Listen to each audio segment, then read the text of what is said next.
Hey, Beach. Hi, Beach. A lot louder than you thought it was gonna be. What? The monitor. The monitor. I did turn it up. Oh, hello. Hi, bitch. Hopefully you guys are having an amazing day. Welcome to the, for me, second ever Buy or Die cast, or vodcast, as we so cleverly tout it. I've done this before, just for the hell of it. Just doing a like subathon thing before. And you guys, long story short, had your spring subathon. That was cool, right? Hopefully you guys enjoyed that. Hopefully it was a great time. One of your goals was a community subathon goal, and you guys made this shit happen. So welcome in. I am joined by my lovely guest, this microphone. And then Grim, just the most loveliest guest. Hopefully you guys are having an amazing freaking day. This is Diesel_Grim. Hey, Beach. Hey, Beach, she says. Let us know if everything sounds good. Also, Hutch, happy 500 and happy birthday, bitch. Hopefully you're having an excellent day.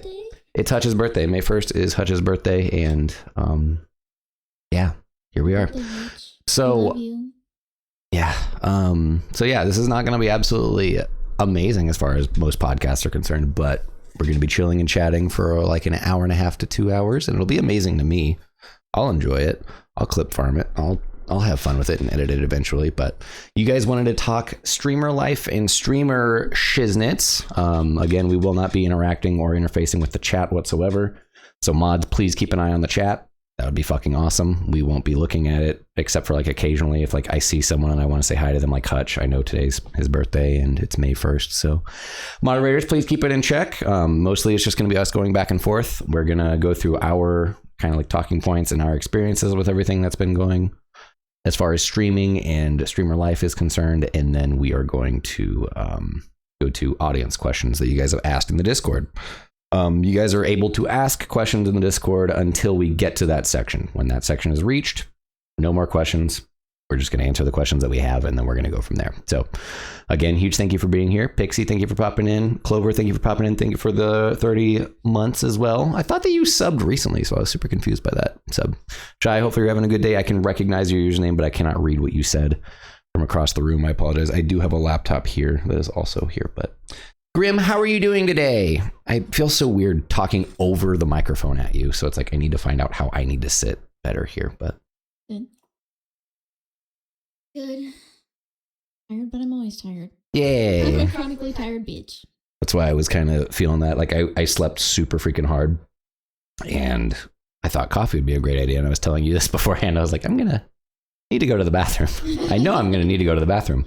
So just watch, like halfway through this, I'm gonna have to start going to the bathroom or something. I'm gonna run out of the room and just leave it in your, spinning in your absence. Yeah, and you'll be the one leading the whole thing. Well.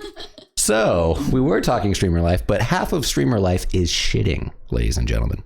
Whether you want to admit it or not, you are taking a shit half the time. Just every time that you're playing words on the channel, just know that Vi is, yeah, he's pooping, he's playing, he's typing up words. Does everything sound absolutely excellent out there before we continue forward? I think I'll let you start with the prompt because my phone is right there and I have to grab it and pull it up. But I'm just checking to see everything sound good out there. Can you guys hear Grim? Can you guys hear me? Are we all good? I throw through. Sounds good. Okay. Thank you, Hutch. We threw everything kind of together as quickly as possible last night after I got done. And then Grim was live and I just wanted to make sure everything was good and it sounds good. It's honestly pretty fucking chill. None of the channel point redemptions are going to work for today. So don't redeem anything. Don't tell us to chug water. Sound alerts aren't going to work. If anybody does do anything by mistake, Pixie or any mods, please refund them their points immediately. Again, there's no interaction whatsoever. It's just us talking. I wanted to keep it as real to a podcast format as possible and try to keep it as like interactive, or keeping the interaction to a minimum. And we are eventually going to do better with the cameras. We have 3 cameras that are going to be constantly cycling. Eventually, I would like a director that would be able to help us out with that. But that, again, that's long-term shit. That's more streamer life and streamer problems and shit like that. But okay, well, let's get into the nitty fucking gritty of it. I'll start with this. How do you like streaming? After, what, it's almost 2 years now? I hit my 2 years in November. You hit your 2 years in November. Okay. Mm-hmm. I was like, wait a minute. I knew it was over a year, but I didn't want to be that guy who's like, oh, yeah, I don't fucking know the exact. So November is 2 years. Okay. Yeah. Cool. Okay. Well, we'll let you start with a prompt or a point that you wanted to start with, and then I can get into mine. I've got more, I think, also, if I remember right. Yeah. Don't I have like 5? I have 5, and you have like I have 3? Okay. You said 3. I followed directions. You did great at that. Jesus. Wow. I did not phrase mine as questions, more like topics. Okay. Topics and discussion. That's totally fine. Mine. I noticed that yours were framed or Yeah, mine questions. mine were, I wanted to angle them as like, very normal things that streamers, think or act, or like what their questions are, like what I feel like I'd be asking another streamer if I was just talking to them one-on-one, Mm-hmm. That's kind of my angling with a lot of my prompts and stuff like that. But yeah. Okay. I mean, mine really are too. I just didn't. Yeah. So we'll be here for like an hour and a half, 2 hours, guys. Like I said, feel free to get those questions in, and then, just chat it up, react, laugh, whatever you guys want to. Laugh at us while we try to be goofy. But yeah, we are going to eventually put this on YouTube. Right now, it's just on Twitchy Live, just for the hell of it. Obviously, all special shows are on Twitch. So yeah, make sure to check us out on YouTube if you guys want this. We'll edit it eventually. And then, of course, we are going to do more. Time goes on, probably. So this is actually really fun. It's really easy to set up. It's just getting it going. And I also am having coffee, so I'm chatty. Sorry, go ahead. It's a good time to be chatty. Good time to be chatty. Okay, so my first one is how do we work through, first of all, do we have any of these? And also, how do we work through insecurities about being on camera? Okay. Go ahead and unpack. I am very much an introvert, always have been. And I will probably die an introvert. That's just how I am. Extremely shy. Even though, like, growing up, I played violin. Me and my family, we had like a family band. And so I was on stage. So I think through that kind of helped me to at least be used to people looking at me. I think I started with that as like a foundation of that helped me to already kind of be used to being like observed. Yeah, that's kind of how it was with like church bands for the longest time. I couldn't I was also on like the worship team, like the regular worship team for church, and so like youth stuff. That also helped. But then I've heard a lot of people talk about like how they're insecure about like hearing their voice back or whatever. Yeah. Because they're just not used to it. Yeah.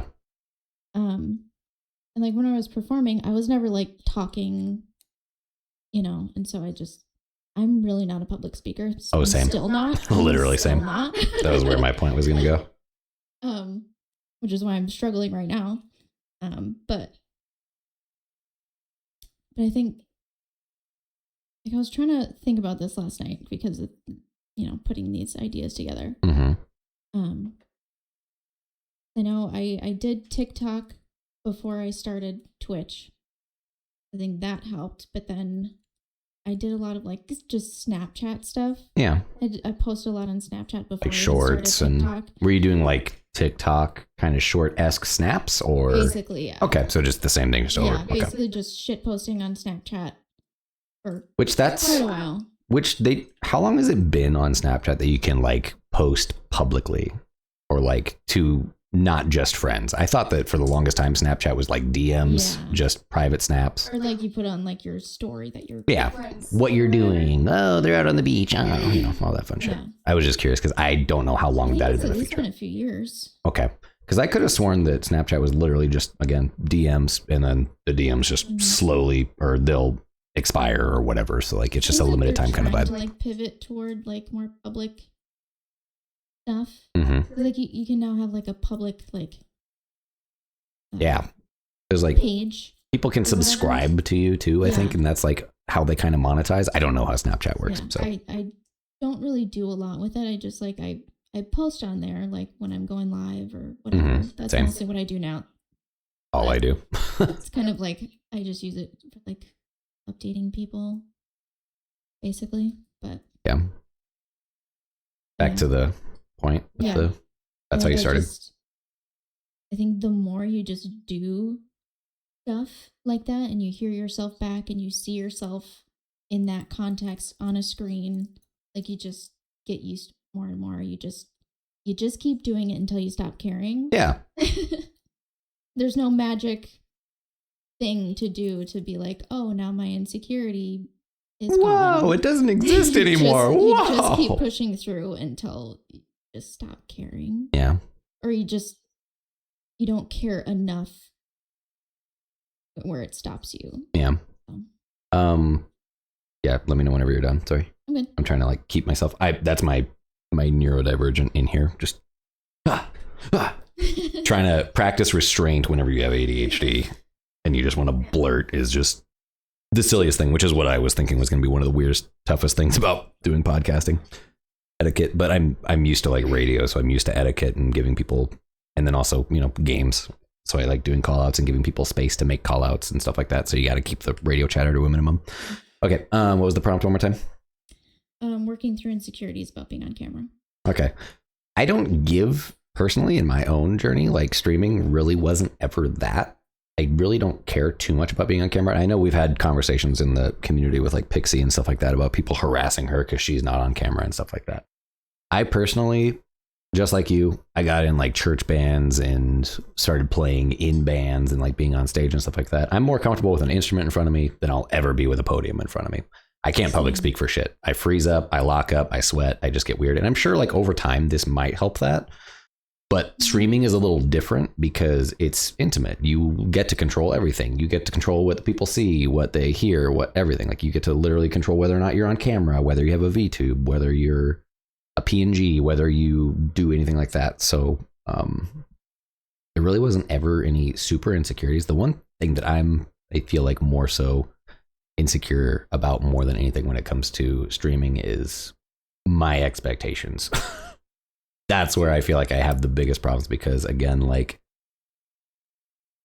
I romanticize the shit out of streaming, and I have those crazy lofty ambitions and ideals and things that I want to push for and shoot for and go for, and I usually just do. But whenever those expectations don't line up with reality and stuff like that, that's where I start to derail more than anything, because it's like I want so hard and I dream so hard and I shoot so far that if anything falls short, it feels like a personal attack on like my self-worth, my self-esteem. I am hard on myself. I get depressed as shit. And this is kind of where I've been lately. Like I've been kind of talking about lately with streaming and stuff like that, because I've been here since COVID and you see all these people fucking blowing up, which is awesome. I love success for everybody. I love everybody meeting their success and getting their glory as time goes on. But I am very different. I know that my stream and my personality is very different. And as an insecure individual, I don't really have anything that I'm more insecure about than just myself being hard on myself, or like things that I wish I could do better. I don't know. Like I'm not really insecure about being on camera. I'm not insecure about voice work. I do radio work. I've done video work. I've done video editing and production and stuff like that. And I love that. I love it all so much. I'm passionate about that. So it kind of just washes out any insecurities. Yeah, my self-worth, self-esteem, and how I view myself is more so what would be an insecurity, if anything. And again, like whenever you're doing what you love and whenever you are caring about what you're doing, what you love, it kind of just, to me, it just washes everything out. Like it really doesn't bother me as much, I guess. So my main insecurity and worry point when I started, though, was the public speaking thing, because I could not. And I have flashbacks literally of that senior speech that I think I told you about, where like every senior had to give a speech basically and like talk about like their life and how it led them to where they are and where they're going and what they want to do with it. I had everything typed up. I was so proud of it. I was so excited about it, but you could only bring bullet points to the podium. And you had to just say it all. I literally sat there. I locked up. I stammered. I sweat profusely. I just stood there in front of everyone, watching everyone, including one of my exes, just staring me dead in the face. And I was like, And you didn't know beforehand that you could only bring bullet points? No, I knew. Oh, okay. You know for a while, but it's like you can only memorize so much and do so much. And like you kind of know my situation. I was literally in survival mode nonstop. Yeah. And at this point, I was well beyond crash and burn, basically, because I was failing in school and classes and stuff like that. I had to do like summer classes and finish up, which I did. And then I graduated like a couple months after the fact. But it was like I couldn't focus. I was an undiagnosed ADHD and probably autistic in hindsight. And it was so demoralizing to have to do that and then just literally feel like I train wrecked so hard. And then also everything going on at home, it was just like, damn, dude, really, really tough. But ay, that's always fun shit. Speaking of insecurities, okay, I'll try to pull up a prompt. My phone's off screen. I swear I'm not getting my prompts off screen. I am. Mine, like I said, are more so questions. Grimm's are like kind of like just conversational points and stuff like that. What do you want to accomplish with streaming and entertaining? And do you have any long-term goals? I don't know if you guys could hear that. I just want to make sure that I did. I need to say it into the microphone. That's another thing I need to do. I'll go first, but what do you want to accomplish with streaming and entertaining? And do you have any long-term goals? I personally have been a lifelong gamer. That's one of the main thing that was always super appealing. And with the stream, whenever COVID happened, like everybody wanted to stream. Everybody was playing games. Everybody had money to like invest and buy and all that stuff. And I did. And I literally like, I asked myself, I was like, after like the job fell through, after like, you know, no service industry jobs were working besides like, you know, food and takeout and stuff like that. I asked myself, I was like, what would make me the happiest that I could ever be? What would make me happiest to do what I could do? What do I need to make everything that I love a reality? And that is where I kind of like was like, okay, well, I'm going to get a PC. I got the streaming PC and it held me together for a few years. Long term, you know, like entertaining has always been a big thing for me. I've been a musician. I did music production. I did DJing. I did video editing and production and like yearbook and web design. So I'm good with PCs for the most part. I just don't know too much about like the technicality of their, you know, their engines and stuff like that. GPU, CPU, RAM, et cetera, et cetera. I don't know all that shit. But I don't know, entertaining, like, again, for me, more than anything, I wanted to help people in a way like myself. And again, like that's very much so where I found my calling, or the Vi or Die show is where I was like, honest with myself, I was like, what makes me happiest right now is helping people and reminding them that I've been alone. You don't have to be alone. Your mental health is worth pursuing. It's not something that should be brushed under the rug. It's not something that people should just minimize or not care about as well as I do nowadays. Nowadays, I'm immaculate, or at least I try to be as immaculate as I can be with like taking care of myself and watching myself and my mental health and my tendencies and my leanings and like where I go, what my tendencies are and how I cope, what I've been through, why I do what I do because of what I've been through. Like I'm so much more into that nowadays, and having those conversations and being very real with myself throughout these last few years has been very monumental to what I've been able to go for and what I want to do with the stream here. So long term, oh, Pharaoh, thank you, buddy. What I want to accomplish more than anything is, again, just I want to entertain for a living. I want to do what I love for a living, because they say to do that. Do what you love for a living, you know? Go for what you want. Shoot for the sky. Take risks. Do all that. I've literally been taking a risk since COVID. I've literally been taking a financial risk since COVID. Literally just full time Monday through Thursday, and of course at a time that everybody did it too. So long term, I really do want to, I think we've kind of talked about this, I want to like make like a foundation for people who struggle with their mental health but have bad home lives and just need to get away from that so that they can focus on their mental health because they're close to this, and then provide them with the resources that they need to, you know, get the help they need, get a diagnosis, get, you know, somewhere to get away from a toxic family environment if that's what they're dealing with. Because that's one of the biggest things that I feel like was the toughest issue in a lot of my life and my upbringing, is mental health was so minimized that I thought, you know, no one should fucking have to deal with that. I don't want anyone to ever have to repeat what I've been through personally. So it's just like, I would rather have those discussions and have people in my circle rather than just be stuck somewhere where I'm in a hole, basically, where emotions are a vacuum, and any vulnerability or anything outside of misogyny and patriarchy and conservative republicanisms and white nationalism and oh god, any of that is what the priority is, so it's just like I really wanted to do something like that. And long term, like I said, I want to make a foundation to help people like myself. I want to entertain and remind people they're not alone. I want to do what I love for a living, yeah, and you guys hear me say that all the freaking time in the stream, as far as like talking about Patreon and shit like that is concerned too, but that is primarily where I want to go long term with it. I don't need to be a big streamer. I don't need to make a bunch of money. I don't need to be the best at whatever game. I don't want that. I'm very much so a casual until I'm not a casual in games and stuff like that. I love horror stuff. I was very inspired by Markiplier as well, and I would love to be able to be at that caliber and also be where he is with his mental health too. Like he has come to terms with it so much and hopefully accomplished so much, and just seeing where he's come from where he's been is just so cool and really empowering. And something I'm definitely jealous of sometimes, because again, like I want to do that. I want to help. I want to be cool. I want to be funny. I want people to quote me and talk like me, like I talk like him, Yeah.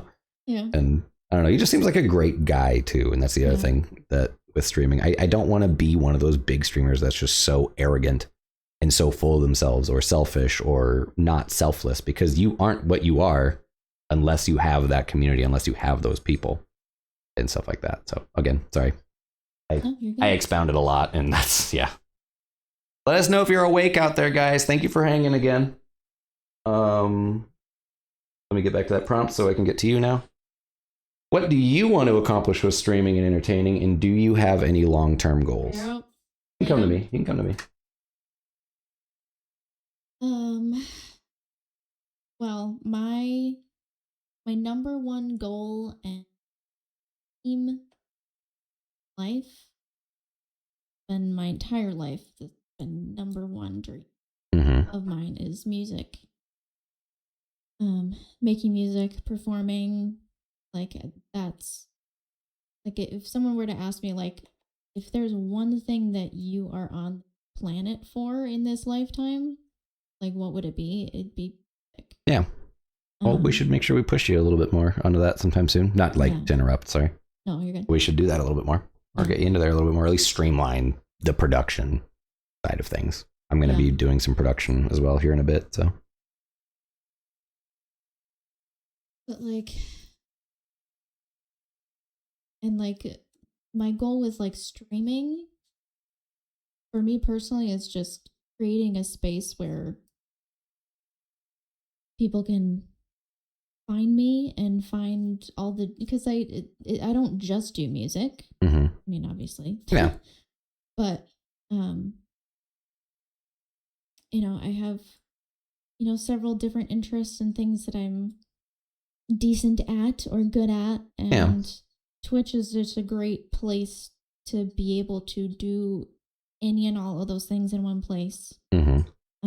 It's a great place where people can like hang out and talk to each other and become friends with each other, and just create a whole community. He just bonked himself. He did a big old bonk. Goofy. He can get up and walk around. I don't care. It's just as we were setting up that I kind of wanted him in his place.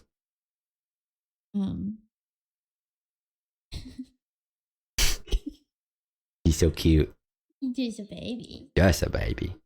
That's one thing that was great about Twitch is like you look at streaming and you look at the technical side of it, you can get intimidated, but once you get it, once you know what you're doing and what you're able to do, it's so fun to just do whatever sounds great. Yeah. And like you could work on music one day, you could game one day, you could clean and do IRL the other day, you can be pushed around by a dog on a podcast. You can't push me, bro. You can chill and rest on me, but you can't shove me around, you fucking table. Yeah. But yeah. And you can do all those things all in one day. Yep. You can literally do it all. It's great. Like I love TikTok because TikTok's great for discoverability. And it's great for in theory. Yeah, in theory, TikTok is great for discoverability. In theory, there's some good ideas there, but goddamn lately. Yeah. when they're not burying you. Yeah, or or ignoring you, or literally stifling your views because you mention another site. Or leaning the wrong way. Sorry, I'm not going to get too political here today. I don't want to depress myself any further than I've been for the past week or two. Okay, now you're getting a little pushy. Go lay down.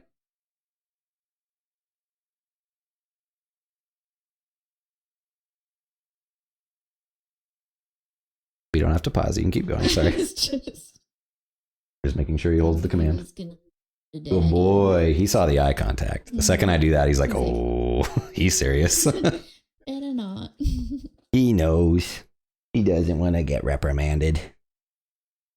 But I like different platforms for like different things. I do too. Love Twitch because it's like you're just hanging out with people. Yeah. And like, again, like that anonymity and like you choosing who's in the room, what they see and what they hear and experience. Not that that's like, you know, anything. You can customize the whole experience, and I love that. Yeah. I love the moderation more than anything because like YouTube, you know, like they can be kind of strict on some things. Like you can have like word filtering and certain things like that. TikTok just seems like a fucking cesspool of doo-doo and pee-pee heads.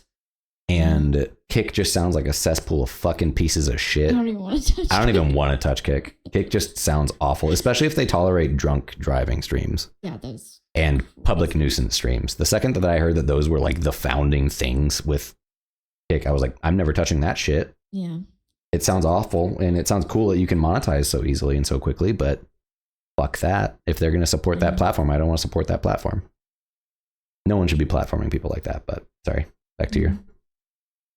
Yeah, I guess my overall goals with streaming is just like being able to showcase all of the sides of myself and all of my skills and interests and all in one place, and be able to hang out with the community that finds me. So yeah, because my ultimate biggest goal is music, but I have smaller goals and everything can be accomplished on Twitch, I think. Yeah. So. Is there anything like long term you want to do with that entertaining streaming, or just make enough, or just make money, or like have to live off of, be famous, be big, or just be benign? And again, with like, you know, music being my number one, it's like that's what I want the most success in. Yeah. Everything else can just be kind of whatever.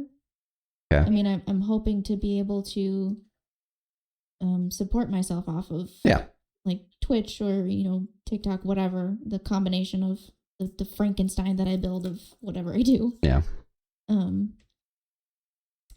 But yeah, my main goal, the thing that I want the most success in is music. Yeah. Well, let's push for that. Eventually performing and doing all that stuff. Let's push for that a little bit more. Let's try to find you some streams that we can get you inspired by, and then see things that you like doing, and then let's push you to do that a little bit more if you want that, now that I know. Mine's pretty self-explanatory. You already heard me say everything, but it's pretty self-explanatory for what I want to do. You know, I'm a gamer, lifelong gamer. I want to make music here and there, but music has been so off on the wayside for me lately because it's very big, oversaturated market, just like streaming, which is also hilarious. Yeah, making and playing music and stuff like that's very big and oversaturated. There's like so many people playing music, so I got so discouraged by that so quickly. But yeah, video editing and production's always been big too. Like putting on like a spectacle or like a TV show was also what I wanted to do. I kind of wanted to separate the stream in that way from like just another stream. I wanted it to be like a TV show, or like kind of a parody of a TV show almost in its own way, with like characters and stuff like that, which I'll be starting to get into with like shorts and stuff like that. But yeah, let's push you more to get into music, and let's try as hard as we can to get that set up so that we can get you going. Yeah. Okay, you got a prompt. We'll get into, again, the flow for today, guys, is just Grim and I are just chatting, going at points like related on like streamer life, streaming in general. We're going back and forth on like our side of each other's prompts or like points that we're making. And then we're going to get into audience questions. If you guys want to drop any audience questions, you got to get them in the Discord by the end of our back and forth about streaming and streamer life and fun shit like that. And then we'll get to your questions. But once we get to that section, no more questions will be accepted.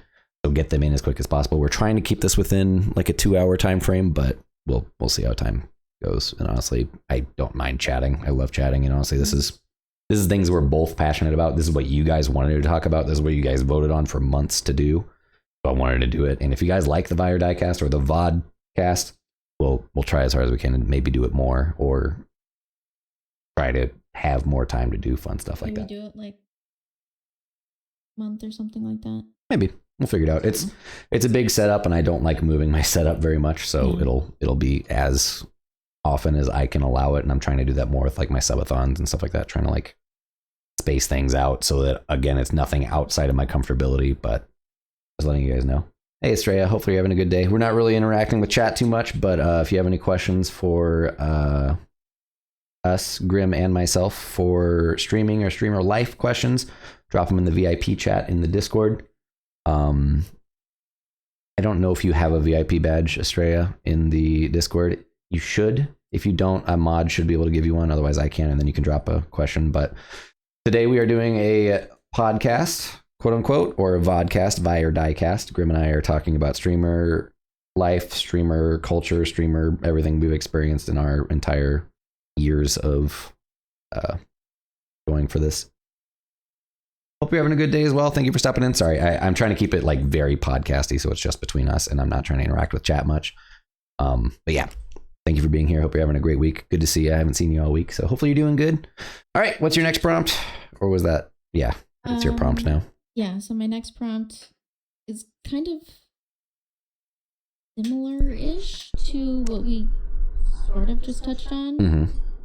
Mm-hmm. But I do have a specific point for this one that I haven't touched on yet. So okay.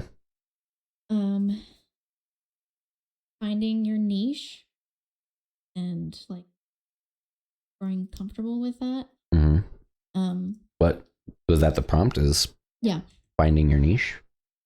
Yeah. So found upon. Okay. Hit me. What I meant. Don't actually hit me, Jesus! Stop. Put the whip down. No, Daddy. Wait, what? Daddy. Sorry. Later. Wow. Just wow. So I am a very chill person. Incredibly chill. The chillest of the chill. So chill, it's almost insulting. I'm very laid back, very chill, quiet. You know, I'm not always overly expressive, like outwardly. That's part of that is also the tism. The rhythm with the tism. The rhythm with the tism. And you know, so many streamers, especially I think a lot of the big streamers, are very boisterous. Yeah. Like high energy and loud and stuff, and there's nothing wrong with that. It's not always my vibe. Mm-hmm. But like I'm not like that. Yeah. At all. I would. And, I'll let you finish your point real quick. Or I forget. Yeah. And I have moments where I'm just like, well, maybe I should kind of amp it up for the stream, or like kind of put on this personality or whatever, you know, because people like that, you know, higher energy or whatever, and more expressive and more vocal and more whatever. And that is true, I think, a lot of the time. But then I came across this other streamer that, you know, most of the time she doesn't even hardly talk at all, and when she does, she's just really chill. Smaller, bigger streamer, Eerie. Or Eerie? Okay, so love Eerie, relatively small. Anyway. Love Eerie to death. Great. Absolutely excellent personality, real sweetheart. Yes. And she's just, her stream is super chill, very like, you know, not a lot of stuff going on. Like, you know, there's not a lot of bells and whistles, but it's so chill and relaxing. Like you still interact with her, she'll chat and stuff like that, but also like half the time if nobody's chatting, like she's just playing the game.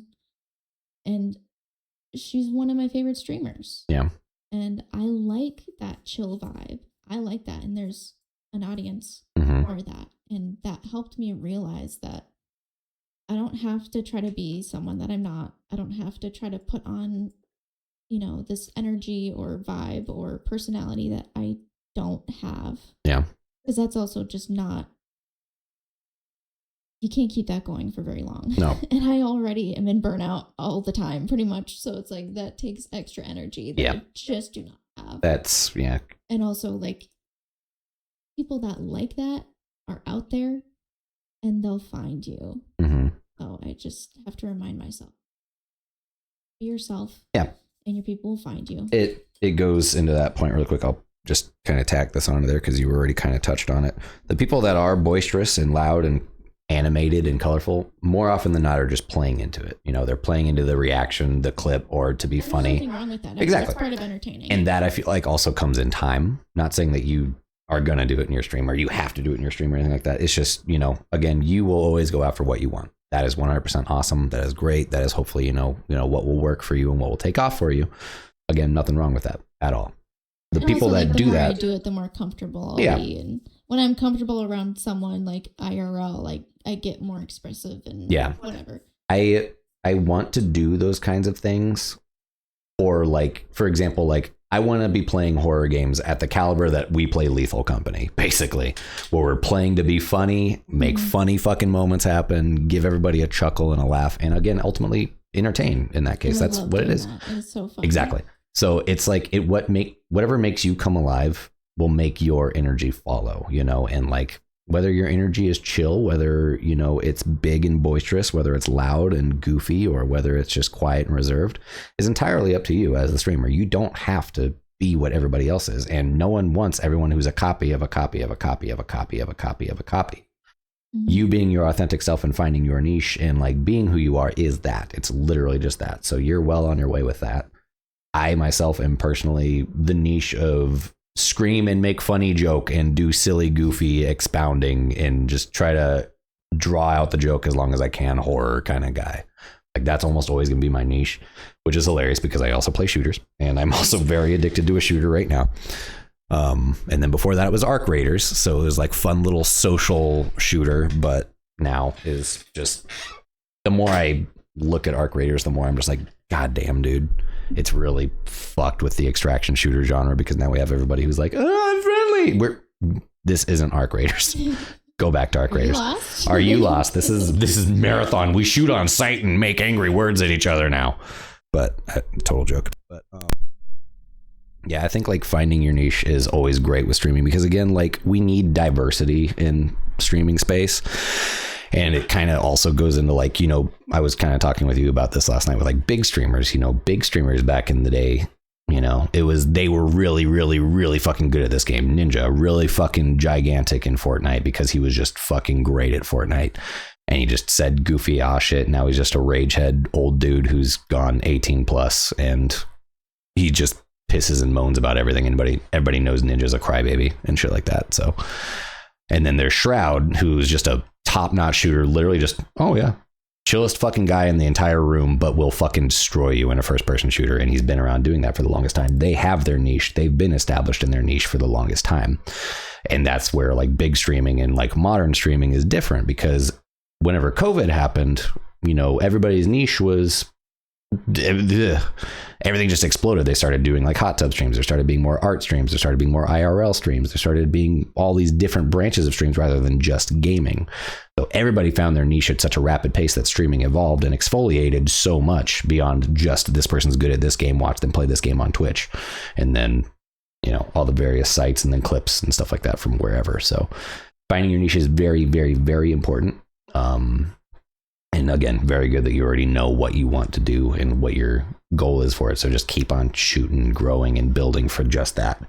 Because again, you can sit there and be a copy of a copy all day, or you can try something different that not everybody else is doing and maybe break a mold somewhere. And the growth may be different. It may look different to other people. It may sound different to other people everywhere.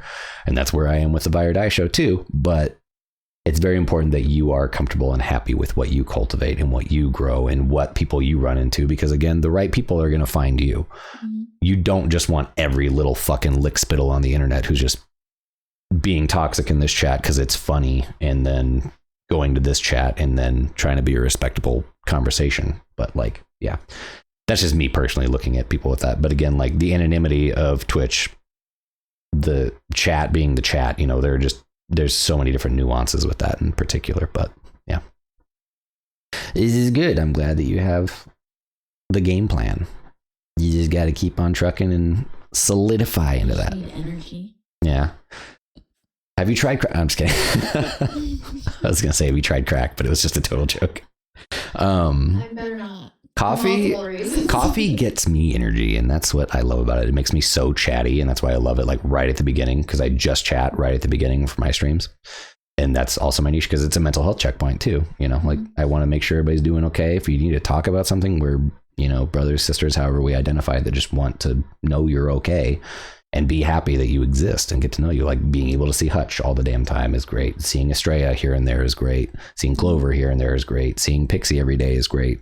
And like working on building with my editors and getting to know people is fantastic. And yeah, the right people find you, they find your niche, they love your niche, and they stick around for the person that you are and what you offer them and what you give them, not just the entertainment value or the highs and the lows. They're there. The right people are there, and they are out there. You just got to find them. So, yeah.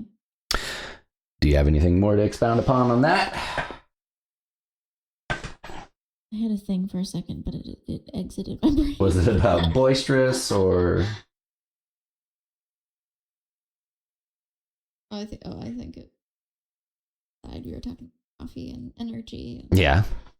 I have chronic fatigue, so I don't have any of that. So that's honestly my biggest. I have a lot of struggles, but that's probably the biggest thing that holds me back from literally everything in my daily life for my entire life is chronic fatigue. I've had it my whole life, and it only gets worse with age. Yeah. Yeah. So that's my biggest struggle is I don't have energy. My baseline of energy is like in the negatives. Yeah. So, yeah. I wish there was something I could do to help. I don't. Yeah. I don't mean that in like a weird way or anything. I love one thing about my ADHD is like when like I don't know how it like comes into play with my likely autism or anything like that, but like my ADHD, like some days it's like a fucking cup of coffee. I'm excited about what I want to do. I'm up. I literally, the second my eyes open, I'm wide awake. I'm ready to go. But like, yeah, I don't understand. I understand fatigue and like depression fatigue and burnout way too well. But like, I just love that like burst, like that crazy excitement burst, which yeah, I know sounds awesome. Oh, I wish I had that. I just love that. Like I woke up with a fire under my ass and I am ready to go. Let's fucking do it. Like I'm excited, even if I'm exhausted or I don't sleep super well, or like I'm up the night before, just super excited that I can't sleep. And I'm literally just pacing or like just tossing and turning and like, oh, why can't I sleep? Like, yeah, I wish I could share some of that because again, oh, me too. It's one thing that I love about my neurodivergence, but like sometimes it can be, it's not frustrating and mad because again, at least, you know, you feel something and like, at least you're excited for something, but there are sometimes when you need to sleep and you're just too excited and your brain's going a million miles. Or you are so excited that you only get like 3 hours of sleep and you're like, yeah, I made myself miserable. Why did I do this to myself? Well, and here's another one of my issues. I'm always tired, always exhausted, and I also am basically an insomniac as well. But it also doesn't matter how much sleep I get. I'm still exhausted. I love sleep too much to not get 6 to 8 hours. That's my thing. I have to get 6 to 8 hours or I'm not a functional being. I'm actually more of a... I actually need more sleep than that, but it does not matter, and my brain does not shut off. Yeah. I can't like fall asleep. I have to pass out. So I think that's why I stay up so late, is because I have to be tired enough to pass out. Yeah. Because my brain does not shut off. Heavy eyes or something like that. Yeah. All right. We've already kind of been in and around my next prompt already. So also, is this fully charged yet? If this is fully charged, hold on. Oh, we're so close. Ideally, what is your dream stream schedule or genre? Which we've already kind of topped on the genre. What's your ideal schedule? I'll kind of expound just for a second here. Normally you have like big people, for example, they're live like at least a few hours every day, basically, or they take like breaks and time off and stuff like that. I don't know exactly what Shroud's schedule is, for example. He's one of my big streaming influences, and Markiplier like never streams. He records and then he streams sometimes as well on the side. But ideally, like what kind of schedule are you lining up? We already know your genre and what you're kind of looking for. Unless you want to expound on it a little bit more or define it specifically.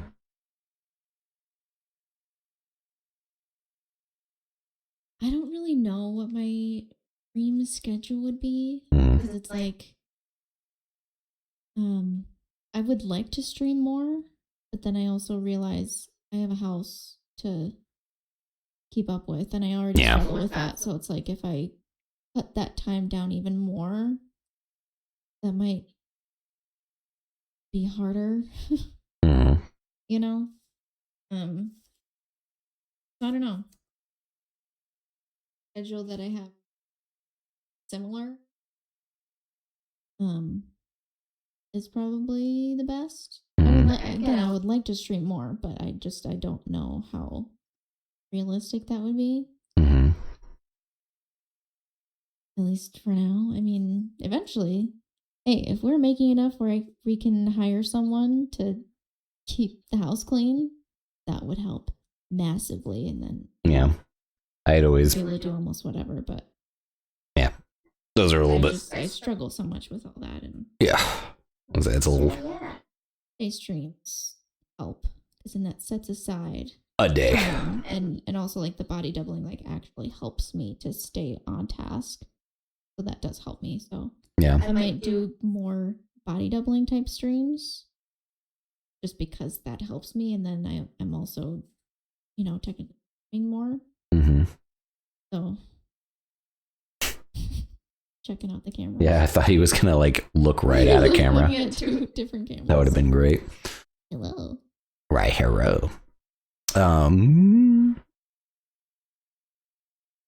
right, total brain fart there. I was gonna do technical or stream shit, but then I was like, no, stop. We gotta stay present in the conversation here. So what about you? What is your dream stream schedule? Quite literally the same thing. I whenever I first started, my goal was mid-afternoon.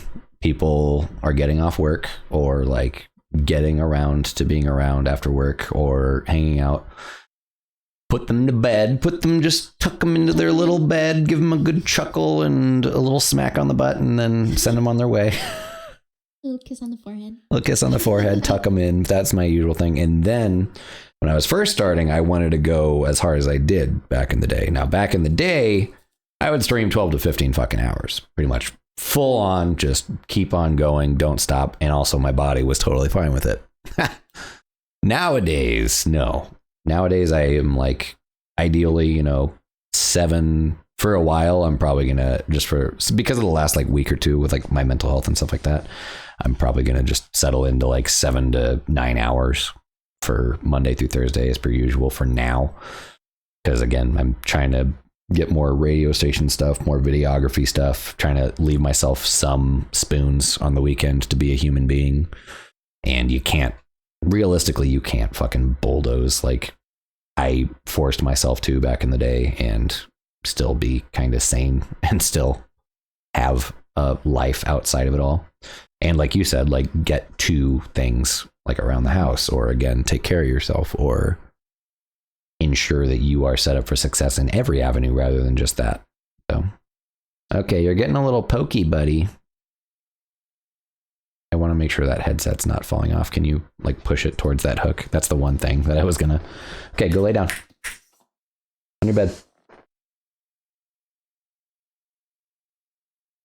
It just looked like it was gonna fall off, and I saw him start nudging it, so it scared me.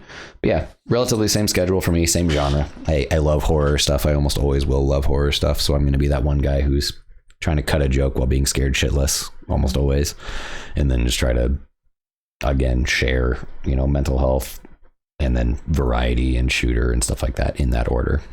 primarily where I'm at. But I would like to start my stream earlier in the day. Yeah, I feel like you should. But that goes, I need to get myself to go to sleep sooner. But again, I can't sleep unless I'm able to pass out. So we got to find out what we can. Like, would working out or anything like that help? Because I think I work out right before bed. Yeah, I meant like a winding workout. One where you work your butt off and then... I don't know, I'm just trying to think of things. I like reading before bed because I'm... mentally exhaust you. Yeah. I have to like physically... I do want to get back into that. Whatever works for you. Obviously, you'll figure it out. Then I gotta wind down a lot earlier in the day too. Yeah.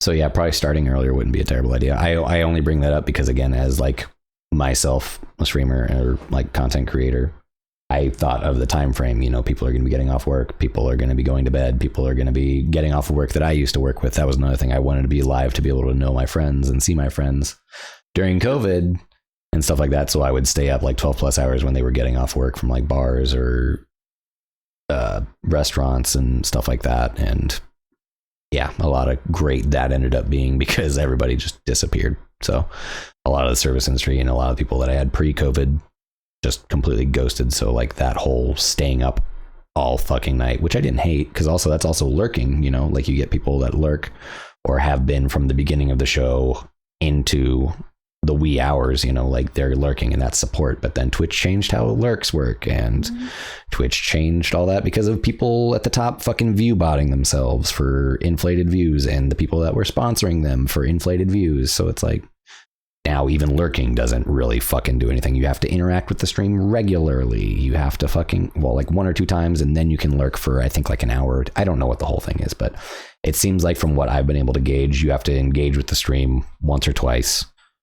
And then it's like, it counts your view for like maybe an hour or 2 or something like that. And then you have to come back and renew your lurk. You have to do something different. So I don't know what the whole thing is with Twitch lately with that. So I've been trying to figure that out personally, but lurks are always awesome and they're appreciated. Yes. We love you guys so much. We really do wish Twitch could get its shit together and, I don't know, maybe go after the people that are actually view botting themselves and overly inflating their bullshit. But yeah, there's gotta be a way where they can, take care of the view botting without doing it the way that they did, where they just completely not totally destroy the lurking situation or ability. Yeah.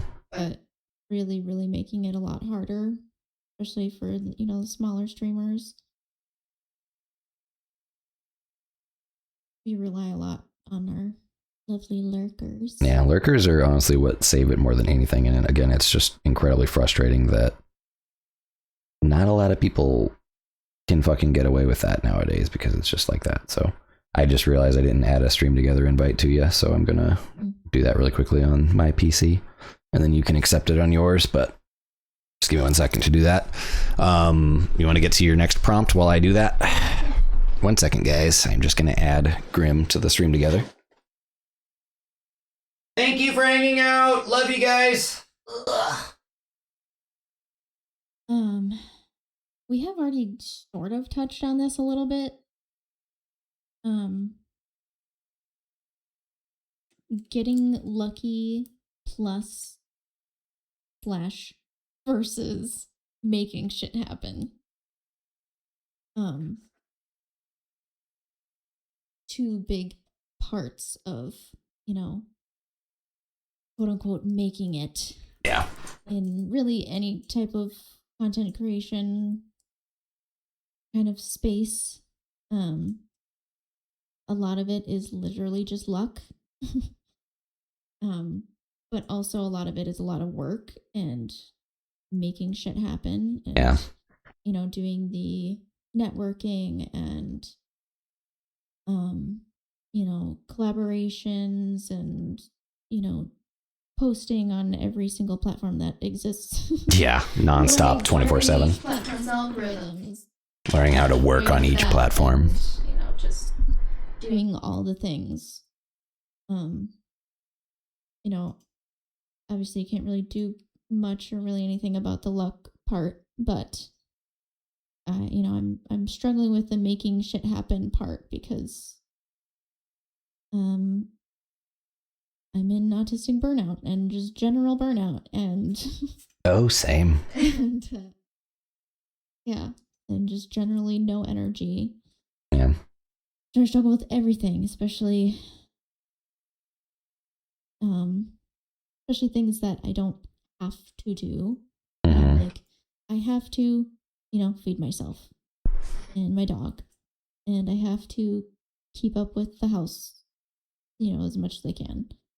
And, there's things that you have to do, and then there's things that you want to do. Yeah. Sometimes you have to prioritize, and especially when you have like a deficit of energy and spoons and ability to do the things, sometimes you can only do the things that are like top priority, and even then, sometimes those kind of fall to the wayside sometimes because you're just trying to survive, just trying to get by. Yeah. No. Can confirm. What was the prompt again? Sorry. I was just going off of your statements. Getting lucky versus doing the work, getting shit done. Yeah. We also we did kind of touch on this a good amount, to the point that it almost depressed me again last night. So yeah, a lot is getting lucky, and a lot is like being in the right niche, in the right spot, or doing, myriad things and getting really lucky. Like people during COVID, were double dipping in multiple different genres and multiple different like ideas of what the stream was like. And a lot of it, is, what's the prompt one more time? Sorry, I had a thought that was specifically in it. But lucky plus versus getting shit done, doing the work. Yeah. Making shit happen. Getting shit done, especially as a neurodivergent streamer, as someone who, again, like you said yourself, like is constantly having to maintain their spoon count and have note of their spoon count and what they can and can't get into for the day, or what they need to learn and what they need to be doing. There needs to, obviously be a huge balance between it all. One more time with the prompt. Sorry, I keep just spacing out at the exact moment. Getting lucky versus getting shit. Is that just the whole prompt? There's no question? Okay. Yeah, framing it as a question was like, hey. So yeah, this in my personal journey is where it's just like the goofiest shit in the world. I have a lot of energy to figure out different things, but streaming is so different also versus where it was, then whenever I was looking at Twitch and starting out myself, and it was COVID and everybody was doing it, like you're really trying to like set yourself apart and do something different then. And then, like I said, different people streamed for different reasons back in the day. Different genres existed, different kinds of streams existed whenever COVID started happening. Before that, it was just games. And okay, I know this person's a freaking pro at this game, I'm going to go watch them. And now you have streams that are podcasts. Now you have streams that are IRL. Now you have streams that are games. And some of them are podcasts and chilling and chatting, just like we're doing right now. Which reminds me, thank you guys for being here. Hope you guys are having an excellent day. What camera? That camera. Thank you for being excellent. Make sure to pop into the Discord and drop any questions. VIPs or anybody who's in Grimm's community can also get questions out. We're kind of going back and forth on our prompts, and then we'll get to audience questions and stuff like that at the end. But getting shit done is really the only way to do anything, but everything you have to do is so momentous and will likely fail in today's streaming market. As much as I love streaming, as much as I enjoy it, it is getting really fucking lucky. And yes, putting in that work. You're putting in like 120% work. And then for that 1% of luck where that one person sees it and reposts it and it fucking blows up. It's totally different into streaming nowadays versus what it was then, because again, the economy is different. The market for streaming is so oversaturated. Everybody wants to do everything. There's so much to watch all the time. Always. There's so much competition. There's so many things that you are banging your head against as a streamer, be it yourself, Algorithms. Yeah. Be it yourself, the wall, or everything you're trying to accomplish with your life. You're fucking beyond frustrated a good majority of the time if you want to do something with it. Now, this is where it gets different also. If you're just doing it for fun and in your part-time, you're awesome. Do whatever you want to do. Don't be like me. You don't have to do literally anything. Literally don't be me. Just post a funny clip here and there. Like, you're not doing it to be serious or anything like that. There's dumb people like me. I don't mean that a lot. I don't say negative things about myself. I try not to for my own mental health sake.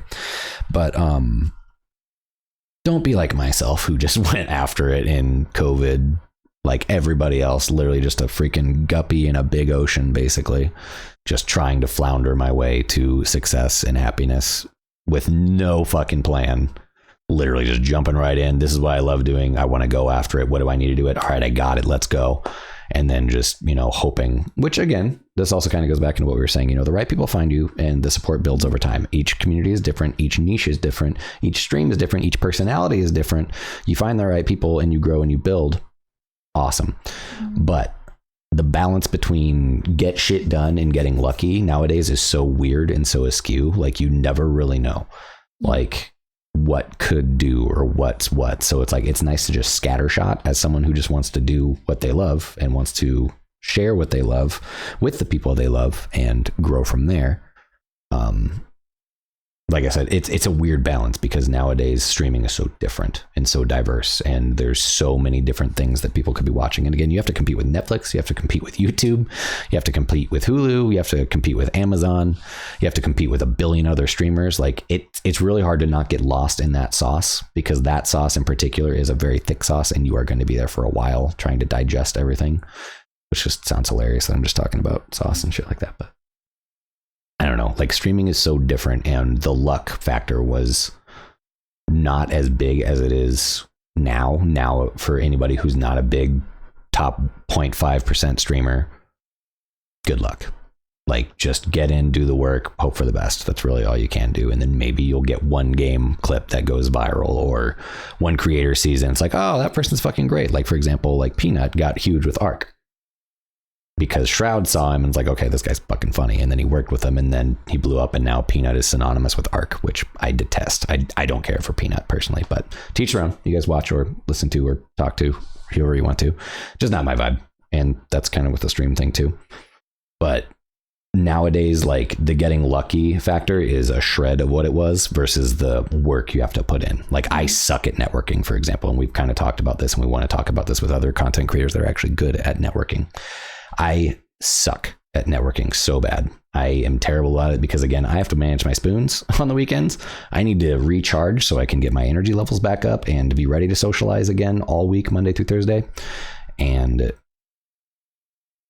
I can't do that all the time. And I can't juggle a life. I can't juggle, all that. So it's like, I need to take shorter streams, or I need to call it a night earlier, or cancel a stream, or take my one day off a month, or my 1 week off every however long, depending on where I'm at, which, again, been going through burnout as well myself lately, mainly just because of the whole networking thing. Like, trying to figure out how to network and grow and build as a streamer is so different, and that's so much work. It's constant work. If you're not live, you need to be working. You need to be editing. You need to be producing. You need to be making those other clips better, or posting those clips in the right places. You need to be reaching out to people. You need to be networking correctly. You need it. And I really haven't been doing any of that lately. Yeah. And it's tough because, again, you're trying to accommodate your passion into your life and usher it in a positive way and fit it in with all the time that you have and don't have. And then you also suffer from time blindness. So yeah. There's myriad complications, specifically with neurodivergent streaming also, that just adds on to that whole shit Sunday I just described. Cool. Layer on mental health and what's the word? I can't think of the fucking word. Mental health. What's the word? I can't. It's such a big freaking word in the mental health community. Negative mental health, but like the term for that, I can't think right off the tippy top of my head. Mental illness. It's literally an illness. Yeah. Mental health, like autism and ADHD and dyslexia, and these are mental illnesses you literally have to live with. Versus. Yeah. I call the like I associate that as mental illness because it's what it is. You know, your brain doesn't work like everybody else's. We're in a world that is not built for anyone other than realistic people. That's another thing, dude. People who are not neurodivergent. Yeah. Neurotypicals, whatever you want to call them. So on top of the balance of figuring out your life, on top of working your ass off to get minimal interaction and maybe get that on top of a little bit of luck, layer on whenever you're neurodivergent, layer on whenever your brain doesn't work like neurotypicals do, where they can just do life and be stupid little shitheads everywhere else in the world, but you are stuck in there with your justice system, working your ass off, trying to get somewhere. Your self-esteem tanks, you burn out, your depression kicks in, your autism kicks in, your ADHD kicks in, you're just in full-blown meltdown 100% of the time. You can't keep track of time, you can't fucking fit in your normal life, you can't fit in the spoons, you can't juggle the spoons, all on top of that entire shit. It's so great. Being heavily traumatized from our whole lives and recovering from that, and PTSD, CPTSD. It's so fun. It's so great. So fun, and streaming is so great. I love it. But the alternative is having to do a normal 9 to 5, and that makes me take the long vacation. Wow. Well, good God. And so it's like, okay, everything that I could pop is gonna be regardless of. So it's like this makes me want to continue to not take the long vacation. So yes, we're talking a lot about like how hard all this stuff can be, but at the end of the day, I'm not complaining because I would way rather do this than the other option. And the others, that's another great thing too. After working service industry, after like years of people just being total shitheads at music venues, bars, restaurants, I've seen the worst of the worst humanity. Like, I'm good on all that. And I can only imagine what people are like in their day in, day out lives before they go out. And then the worst of them comes out.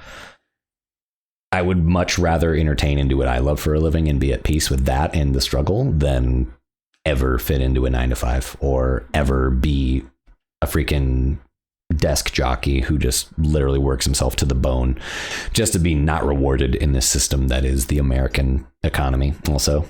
So that's another just awesome thing, mainly just because of where our society and where life is now in, again, our society. And it's evolved.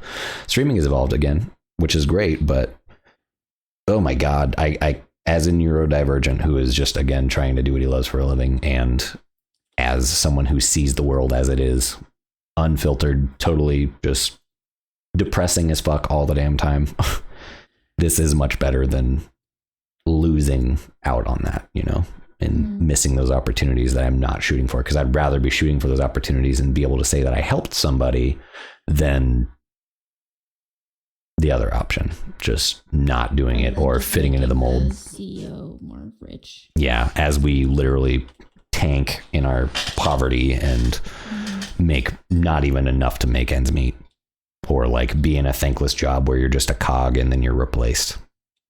You're just a faulty fucking plug, and then the second you're expended, okay, bye.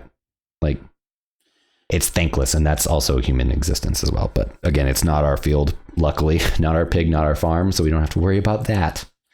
But yeah, that is something that I legit have thought as well. Was it your prompt or my prompt? Because that one was gigantic, a lot to unpack. And also, I think I did all of mine. Yeah. Yeah, we're at an hour and 20. You did all yours? I had 3, remember? I followed directions. I followed directions. I thought I said 4 to 5, but it's okay. You said 3. And my phone is charged, so at least there's that.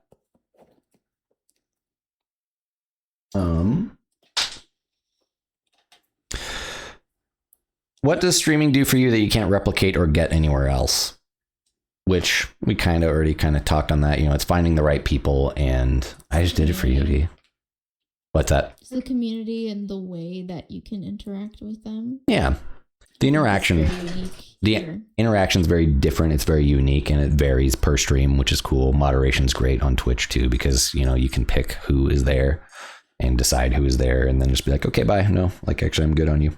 Mm-hmm. So that one we've kind of already brushed over a bit. Mm-hmm. This is kind of where we were just at. Would you recommend streaming to anyone/everyone, given what you see and have experienced up until now? And I am here. I'll start it out with this just because I feel very strongly about this. I have felt very strongly about this in particular different ways and very extreme ways for the first little beginning of it. At the very beginning, it was like, I personally saw what I wanted to do, and I was being very selfish in that. And I will admit that was very fucked up of me to think that, like, if you don't really care about entertaining, why are you pursuing streaming, And when it was COVID, everybody was doing it. So it was like, in my brain, it was like, have you ever been a good public speaker before? Have you ever been a good entertainer before? Have you ever done music before? Have you ever done video editing and production before? Why would you jump into a field that you don't know anything about? Like, I was very hard edged, and I was very sharp to that point, like almost instantly. But as time has gone on, and as I've, like you've said, like seen different streams, you're able to see there are different niches, there are different genres, there are different understandings of streaming, there's different energies, there's different personalities, there's different things that work for different people. So there's an audience for everything. Exactly. And why would I dock that? Why would I be so extreme with that value where I'm like, oh, you don't deserve this because I've worked my ass off and done this? I was such a dick, dude. Like, I hate that I was like that for the longest time. But again, a lot of what I was experiencing was insecurity and upsetment externalizing itself because of what I've been through, and my self-value and my self-worth always being at the forefront of that was just suffocating. And I'm glad that I changed in that way, because again, streaming and just being around different streams, being around different personalities, being around different people that are just trying to accomplish something different was awesome for me, because it really opens your mind to understanding that it's not about you.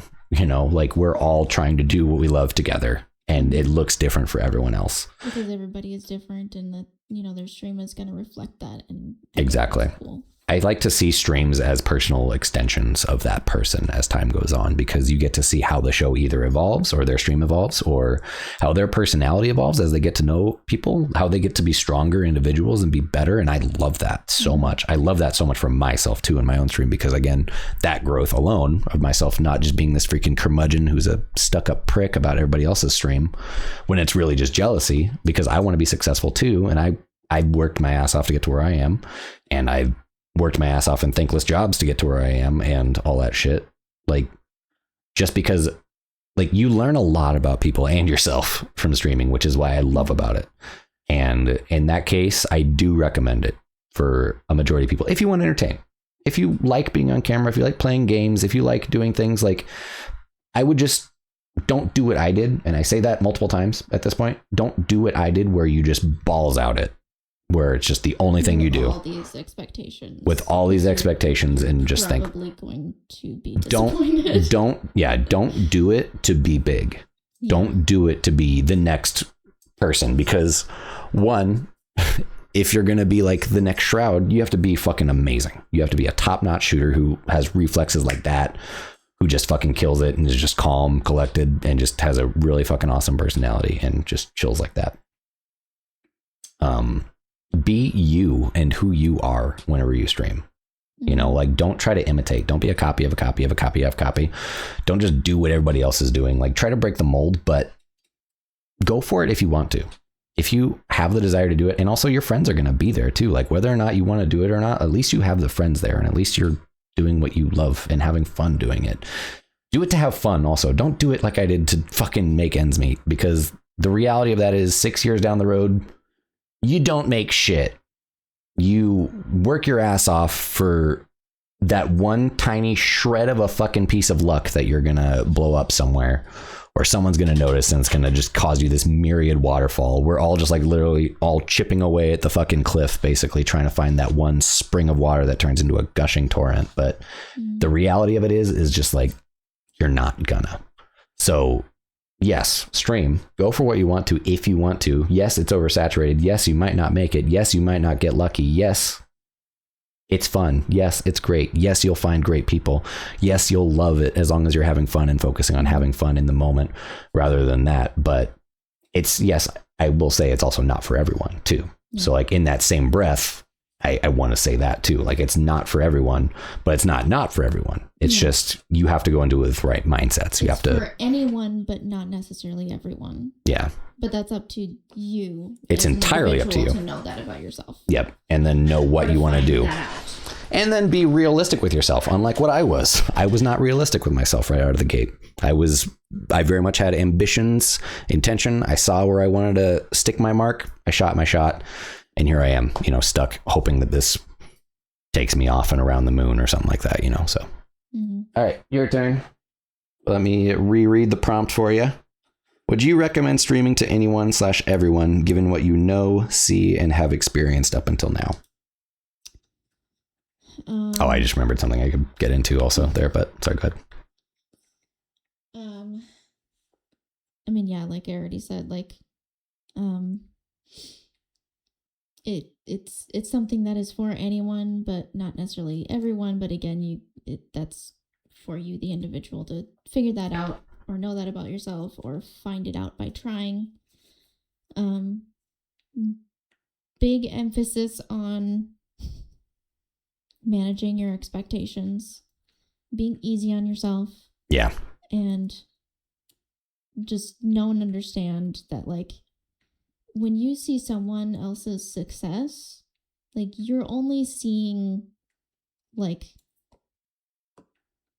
where they're at now. You didn't see, like, their whole process of learning how to do it and struggling through figuring out how to do it. And you didn't see the bricks that became the foundation. You didn't see the process of, them streaming to one viewer for however long, and them pushing through that.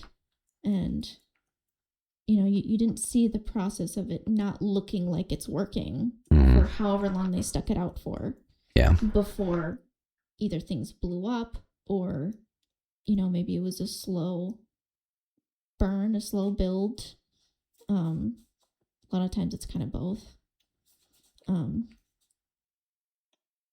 But yeah, just know that it's a process. And again, if you get lucky and you blow up early, great. But don't expect that, because it's probably not going to happen. Yeah. I think that's something that's so romanticized and why it all kind of blew up so big with COVID was because of that. Everybody was like, oh, I could do it. Mm-hmm. But you get into it and the reality smacks you right in the face. And you can. You can get really lucky, but it's still getting lucky. Yeah. Like you're literally shooting for a bullseye 100 million yards away, and you'll get lucky sometimes. You never fucking know. Yeah. You could have a sniper rifle, whereas everybody else has a bow. A lot of time and a lot of effort and a lot of just pushing through the times when, no one's watching. Mm-hmm. But just know that, like, okay, like, I just, do it as if, more people are watching you. Mm-hmm. That energy and your personality will come through, and then more people will see that they like what you have to offer, and, again, your people will find you. Yeah. Back to that point. Yeah, it's just a lot of managing your expectations. Yeah. And just do what you love, so that have your goals be mostly surrounding doing the things that you love. Because whether or not, you blow up or you become quote unquote successful with the stream part of it, or with the whatever, the content creation part of it. Yeah. Be doing something that you love, because whether that side of it works out or not, you don't want to just kill your soul doing something that may or may not even work. Like me. I die every day. Like if you're doing something that really lights you up, that comes through. People see that and are drawn to that. And, that will put that energy and that life into your whole work, your whole everything that you build. Mm-hmm. It will kind of breathe life into it. Exactly. To get the slightest bit woo-woo about it, because of course. Yeah. You got to keep that love and that passion alive as much as you can, because that's going to be the one thing that keeps you going half the time. That's going to be the thing that keeps the driving. fueling you. Yeah. Keeping you filled with life and passion and motivation. And then after that, it's the community. And then after that, it's the reward that you're actually seeing, or the numbers, or, you know, the next milestone or the next goalpost, you know? I mean, like, you don't have to not have any of your goals be like numbers related, but have that be a lot further down on your priorities of what are your most important goals. Because expectation and reality are going to meet you in that wave pool, basically, and slap you around and take you out to sea or sink you right there. Consistency is key. Yeah, you got to stay consistent. Big time. And that's why I'm trying to get you more consistent earlier. I'm consistent. And I'm really proud of that, because there's not a damn thing in my entire life that I have done this consistently every single week, save for here and there when life happens. For over 2 years, I've never fucking done that. Even with like jobs? Nothing. Damn. I don't last very long at jobs because, hello, time blindness. Yeah. I'm late. A lot. Yeah. I've gotten a lot better with that overall, but it's part of how my brain processes time, and there's no cure for that. Yeah. You know, it's how my brain operates. It's how I experience time. So I just have to learn how to work with my brain and how it operates. There's no fixing it. It will always be that way for the rest of my life. I just have to figure out how to work with it. Yeah. All right. I'm adding in a prompt. I just thought about, what is your least favorite thing about streaming, content creation? I will go first. The bullshit drama. The adults that are actively choosing drama, the people that are streaming for the wrong reasons or clout, or just trying to be pieces of shit to people for literally no reason, and then bully you and then harass you and then stalk you on other social medias, which is just fucking goofy. It's so weird. That is the one thing that I think was more detrimental. And as an adult, I don't have fucking time for that shit. Like, the second you show your true colors and the second you make a big stink in a place that is supposed to be a good spot, like my show specifically, you know, is very mental health oriented. It's my place of peace. It's everything that I love all in one place. The last thing I want to deal with is someone's ego. The last thing I want to deal with whenever I'm being authentic and being real with myself is people being fake and being shitty to each other and choosing that shit. We could do so much more without all this nonstop internet bickering and hating. And it kind of goes into play with what I feel and think about, you know, society as a whole as well. And that's why my stream kind of reflects that. I like people that lift each other up. I like people that pull each other up and bring each other up and remind each other that we're not alone. But the second a grown adult walks in and just chooses that kind of shit, it's very telling of them in that situation. So like, I don't mind like people going different ways. I don't mind people like moving on or realizing I don't really care for this relationship, or I'm growing out of this relationship, or I'm growing out of this connection, or I'm not really aligning with this person. I'm so fine with that. Just say that. Or just say nothing and just ghost. I don't even like ghosting though, but it's like, man, like that. I'm big on ghosting. If I could literally do one thing, or if I could literally have one thing just be totally excluded from the streaming space, it's the drama. It's the grown adults choosing drama. It's the unhealed fucking idiots of the world that are running it and getting big by causing drama, or trying to triangulate and trying to collect people or like Pokemon. And oh my god, the people that collect groups, those are my favorite, because you just know they're insecure. They can't beat you because they can't beat you themselves, and it's just that fucking simple. So they literally have to gather everyone in your mutual circles to harass you or leave you en masse to make you feel bad, and then those people just look stupid as shit. Adults choosing drama. Like, it really gives, you know, they peaked in high school. Yeah. Or maybe they have like, I understand if you're going through some shit, but own up to it. Yeah. Like have a conversation. Out on other people. I don't understand.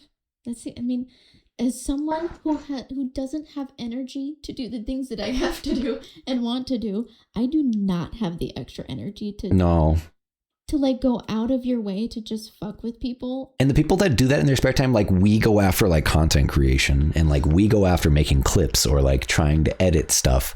That energy could be so well placed, but they choose to do that. And that is the part that is just so unbelievably exhausting. I will never understand. I don't get it. That's something that like with my justice system and also like my neurodivergence, I can't even begin to understand. I can understand a lot of things. I can big picture a good majority of everything that I experience and see in this world because that's just how my brain has always worked. I can see it from multiple different angles. I can't immerse myself as someone who's actively being a detriment to someone else. Like that just is so draining and just disgustingly exhausting. I can't fathom it. Yeah. And I can't wish it on anybody either. It's just, I don't get it. Like, where do people get that energy? Because I can barely get the energy to get out of bed some days. Can I please have some of the energy that you're spending so hard on hating people that you never met or people that you do know and had one bad interaction with and now you're on a smear campaign? Like, where do you get this endless, boundless energy? Because I am so jealous and I want it. I want to harness it and put it in a battery. Yeah. And I want to put it into fucking everything I do from there forward because it's just going to be that simple. But yeah, and it's like, like I've dealt with really horrible people in my real life. Oh, same. Multiple times. Yeah. I mean, people who have been really horrible to me. Mm. I will not go into any detail at all. It's really bad. Oh yeah. But like, and yeah, there's a few people, included in that, yeah, I hate them. Yeah. Because they're so horrible. Yeah. They have been so horrible to me or whatever. But like, those people, I just cut them out of my life. Yeah. I just cut them out. They will never see me again. I will never speak to them again. Like, that's it. Like, I will not put up a big stink. I mean, like, of course, if it's something that, like, you should, like,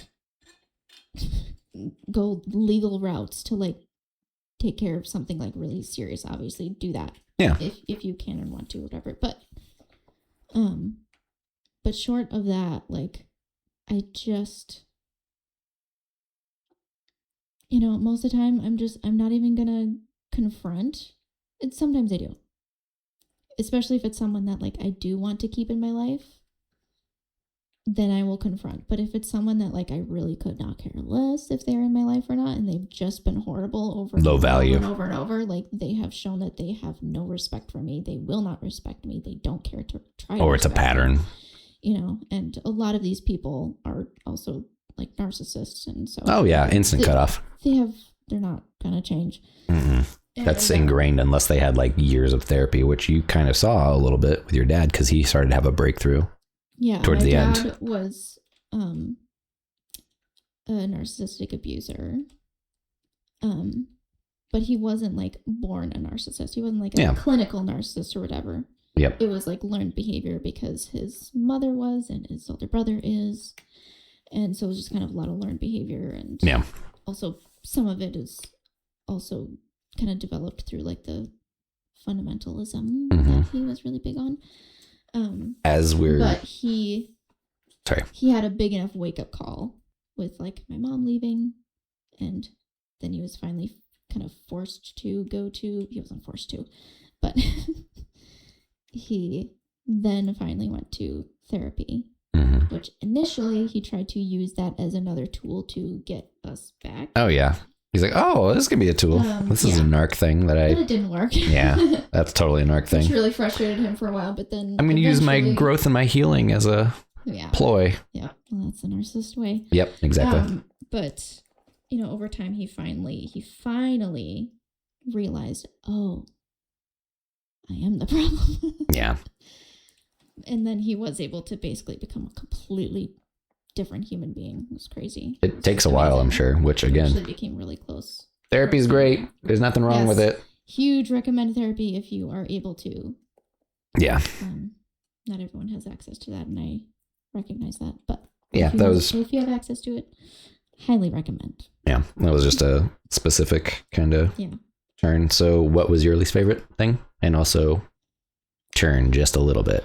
I wanted to turn and have you face a little bit more. Obviously, we can still kind of at each other, but I realized your microphone is hiding your beautiful face. Well, I also realized once we started that I should have probably put the arm over here. That's okay. So that, we'll know for next time. It's growth. It's progress. It's things we can work on and do better next time. Trial and error. I'll let her do her prompt and then we'll do one more prompt and then we'll get to audience questions, guys. Thank you for chilling again. Anyways, what's the least favorite thing that you like about streaming? The thing you hate about it, in fact.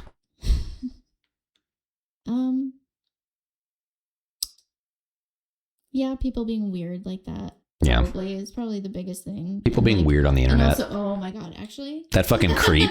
Do you remember that creep? Someone coming on and being creepy. Oh yeah, incel. And especially if they're trying to get me to do something. Mm-hmm.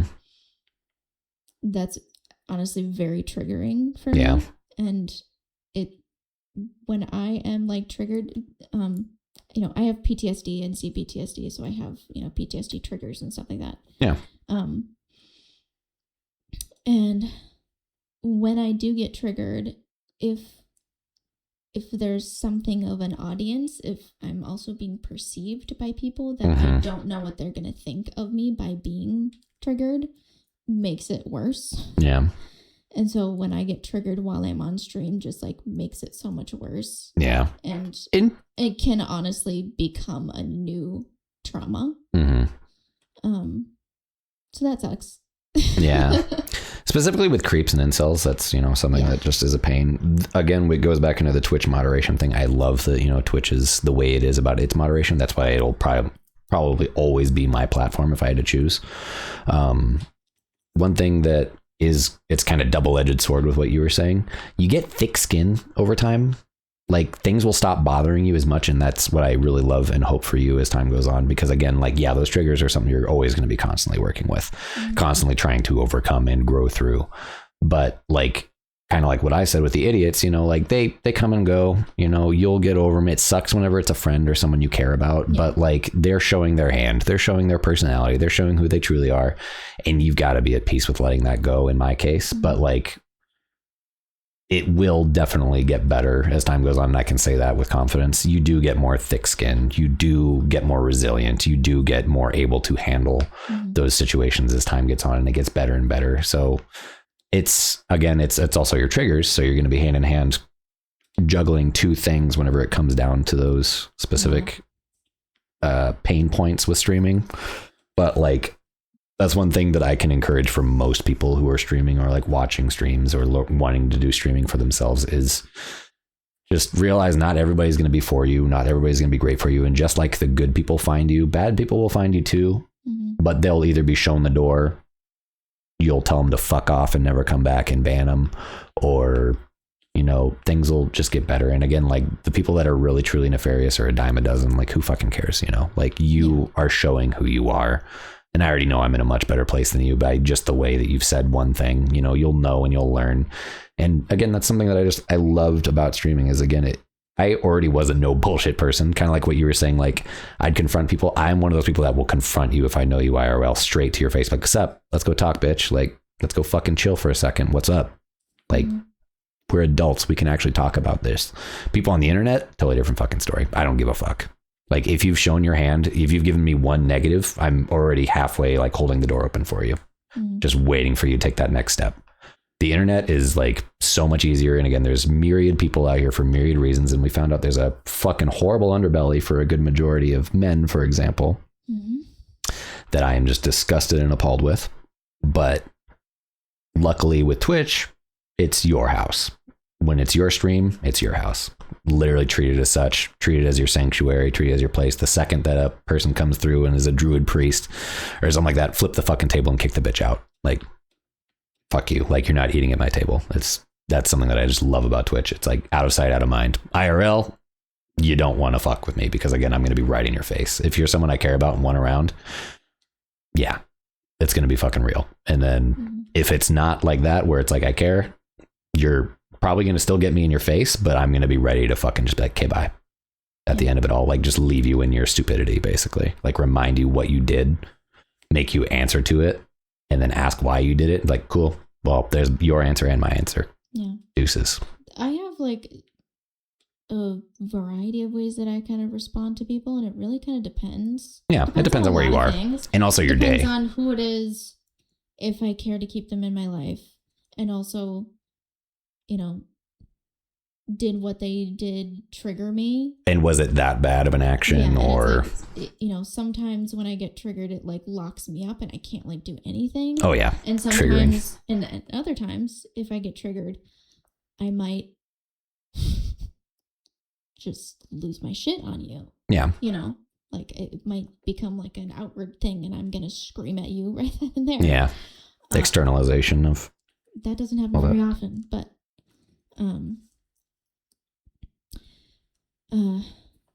and then sometimes, you know, I can kind of, you know, just kind of try to keep myself grounded enough to like lock in, you know, confront the person, but try to do it in a way that I'm not going to regret later. Yeah.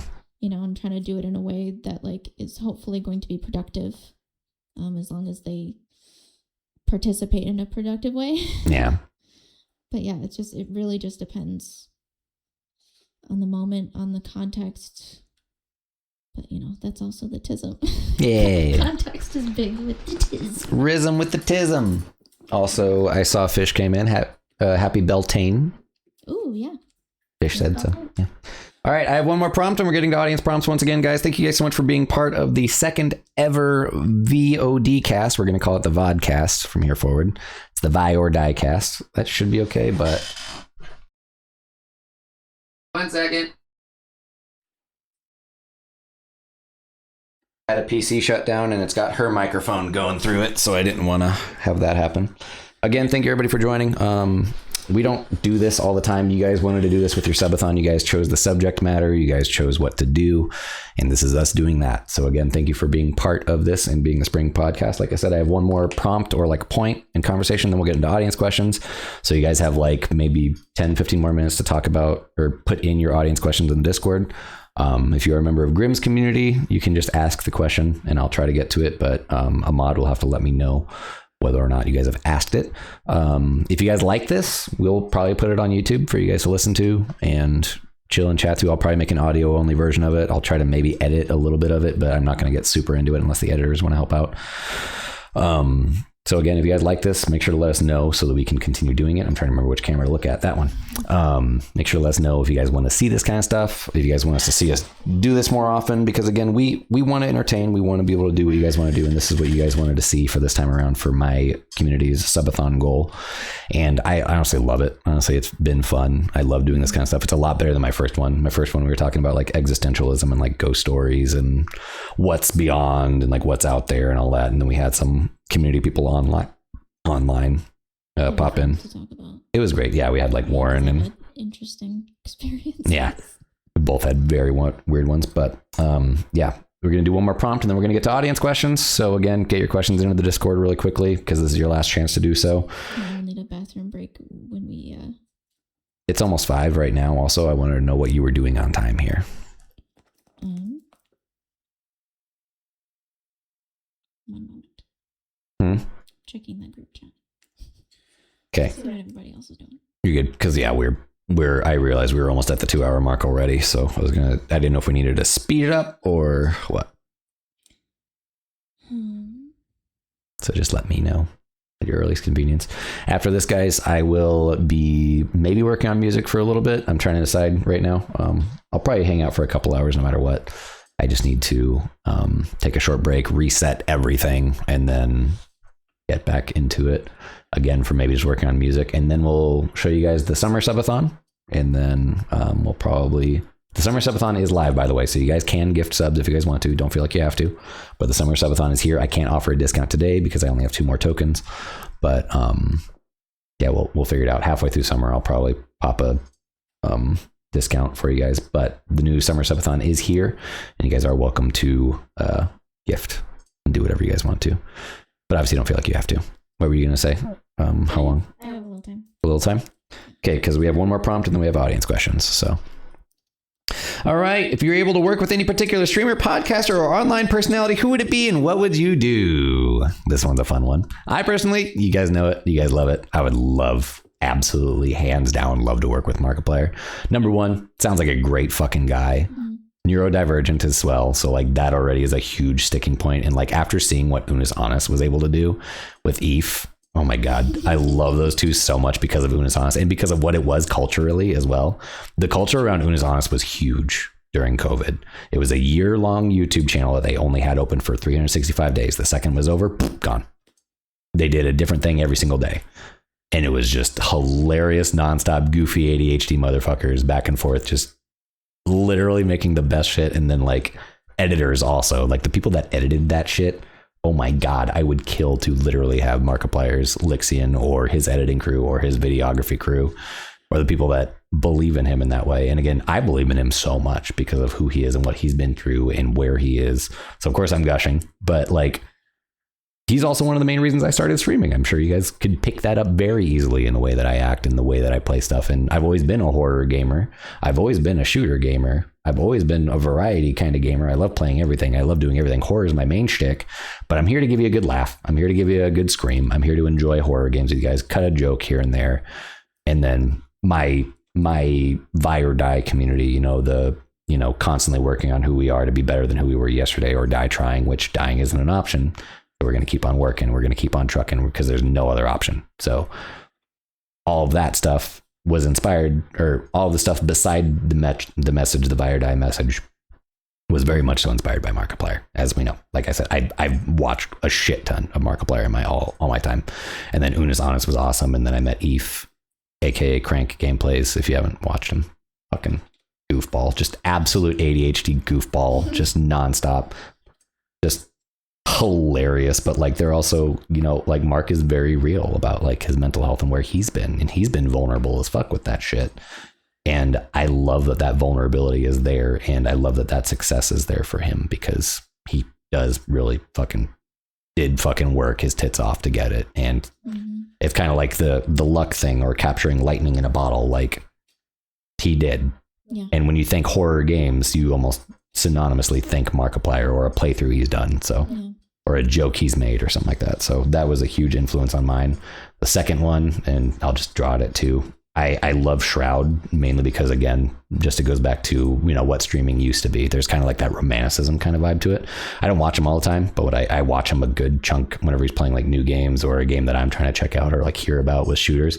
I rely on his input a lot more than most other people because he's a grounded shooter player who can just look at the game subjectively and not be an objectionable hater about the game. Like, he's very real about Marathon too. Like, he's worried about certain things that I'm worried about, but like, he's a competent shooter player who could just fucking destroy you for sure in almost any shooter game, which is awesome as hell. But he's also very chill and like very down to earth. And he like did like a fragathon for, I think, like cancer research or something like that, because his dad was like his dad either passed from cancer or again, I'm not super involved in the community, or same with Markiplier, but I watch Markiplier more.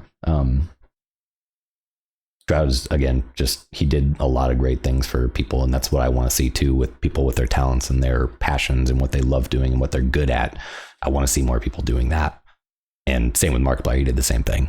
So like, I absolutely adore that for both of those people. It's I truly love positive people and positive content creators. I don't care for the drama bullshit. I don't care for a lot of React content, but again, different strokes, different folks. So I can respect it. It might not be my thing, but like those two in particular, I don't know if I'll ever be able to work with Shroud. It'd be fun as fuck because honestly, I'm not a bad shooter player, and working with anyone, especially someone who's good, is great already. And I can see what it can do in like any other competitive game or shooter. But like, if I had to pick someone, it would definitely be Markiplier, just because it would be great to play maybe like Repo or Lethal Company with him and just fuck around the whole time and just be goofy and get good scares and shit like that. But Dream, I don't know if it'll be a real thing, but it would be really, really cool to see. I don't have any expectations on it happening, sadly. Your turn. If you could work with a streamer, podcaster, personality, entertainer, content creator, who would it be and what would you do? In a perfect world, Jenna Marbles, but she does not do. Yeah. She's not public anymore. She made some mistakes, it seemed like, with some jokes, and she kind of faced severe backlash, it seemed like. Because didn't she do like some... canceled herself. Yeah, I was gonna say, didn't she like... I didn't never really know the whole story, so I was curious. Yeah. Yeah, like some of her early content was a little... Crossed some lines, it seemed like. Yeah. Very uncool. And she acknowledged that and yeah, deleted those, like all those like problematic videos. But the damage was already. And she called herself out. She, brought them to attention and like apologized and stuff like that. And then she quit. Yeah. She just removed herself from the internet. Yeah. But I think, a lot of us think that she like kind of needed that anyway for mental health. Yeah. Yeah. So I'm happy for her. Yeah. So, well, what would you do? But I was just, mentioning Jenna. Like in a perfect world, but we don't live in a perfect world. Nope. So it wouldn't be Jenna. I don't watch a lot of like super duper ginormous big streamers. I don't either. Just those two. That's pretty much it. I would say maybe Courtney Quarantine would be really fun. She does a lot of like makeup content. She's like she's quite successful in that. It could be really fun if you guys did like also like they do gaming and stuff and like hilarity ensues. Yeah. And so it'd be cool almost to like do like a side-by-side makeup but chat podcast. That'd be cool. Both doing makeup and then by the end of it. Games and Yeah. I think she plays like Fortnite and Faz and Minecraft and yeah, she's kind of a variety. Yeah. She does a lot of like indie games, indie horror stuff too. So great vibes. Well, sadly, it is famous, but I'll take a mid-tier. I feel like Courtney's up there. Like she's right under partner. She's very close to being partnered. Very, very close, yeah. Which sucks because I don't have anybody around mid or low tier. I already work with everybody who's in our community. She's probably the biggest streamer that I know of or watch. Okay. Care about very much. Okay. Yeah. Well, cool. Maybe Julian.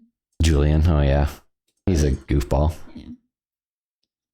I haven't watched him enough. Like, I get some of my antics and stuff from Jenna. And yeah. I don't want that to be like a weird thing or to come across weird. Yeah. So. You kind of always have like, your influences and like the people that kind of were ideas and kind of like, obviously you don't want to be a copy of a copy of a copy of a copy of a copy, but you are, edging into your own way and you're learning your personality and stuff too. And you've got plenty of time to do just that, and it takes a while to chisel something out of the marble like that, the marble. Okay. But yeah, like you'll always have your influences in the people that you enjoy watching and fun shit like that. But yeah. All right. That being said, thank you again, everybody, for joining us for the Buy or Die Cast. This is Diesel_Grim. I tried to get her in the stream together. This is the wifey. Make sure to give her a follow as well. Make sure to hang out with her as well. We are getting to audience questions as well. You're going to pee right now? You have to pee. I have to pee. She has to pee. Waiting for that. Segue. Go. Segue. Go. Go. Go. Go. Go. Go. Go. Go. Go. Go. Go. Go. Again, hopefully you guys are having an amazing day. Thank you for being here. Which camera? Is it that camera? It's that camera. Thank you for being here, guys. Again, the podcast is kind of now getting to audience questions. So thank you for joining. Make sure to let us know if there's anything you guys want to see us do as far as this is all concerned sometime soon.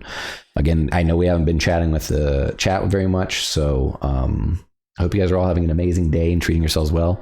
You guys wanted to see this with your subathon. I had a subathon for spring, and then halfway through it, I had it so that you guys could help plan what you guys want to do. and then what kind of podcast or discussion you guys wanted to have. And here we are. So again, thank you to the community for being amazing. And thank you for being here. Let me know you guys are out there. Say hey, and then stick by, because we're going to be getting into your questions here very shortly. And then we'll probably complain about this camera a little bit.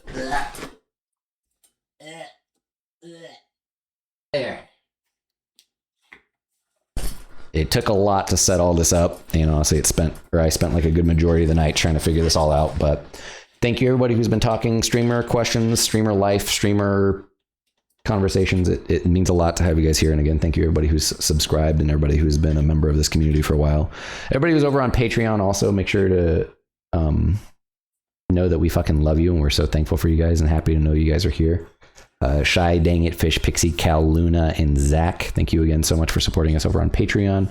And if you guys haven't already checked out Patreon, make sure to do so, because Patreon's a great way where, again, you can support shit like this, where we can do what we love for a living and you can get cool shit in return for it, like early access, free subs, double voting power, behind the scenes access, access to the Buy or Die portal, which means you get access to all the stuff that we're working on right now and editing and doing supercuts of that are like previous playthroughs, et cetera, et cetera. You can get instant VIP. You can get merch drawing tickets, a bunch of different things, which we have a merch drawing every 6 months. So please consider checking us out on Patreon. If a mod could ! Patreon, that'd be awesome. But again, thank you everybody who's been chilling and chatting and talking with us about streamer stuff. We're not done just yet. We're just about to start getting into that segue. Make sure to check out both Grim and myself on all socials, because we need you guys' support. We can't do what we do if it isn't for you guys. And we're only as strong as our community. So make sure to pop in to both communities, and make sure to pop into Grim as well and see her when she's live Tuesday, Wednesday, Thursday. Also, if you want to plug your socials or anything like that, go ahead really quickly. I was just kind of plugging you and reminding people that you exist while you were gone. Well, Diesel Grim on YouTube and TikTok. Diesel _ Grim or Diesel Grim? Okay. On Instagram, which I don't do anything with, but I should. It's Diesel Grim Official. Mm-hmm.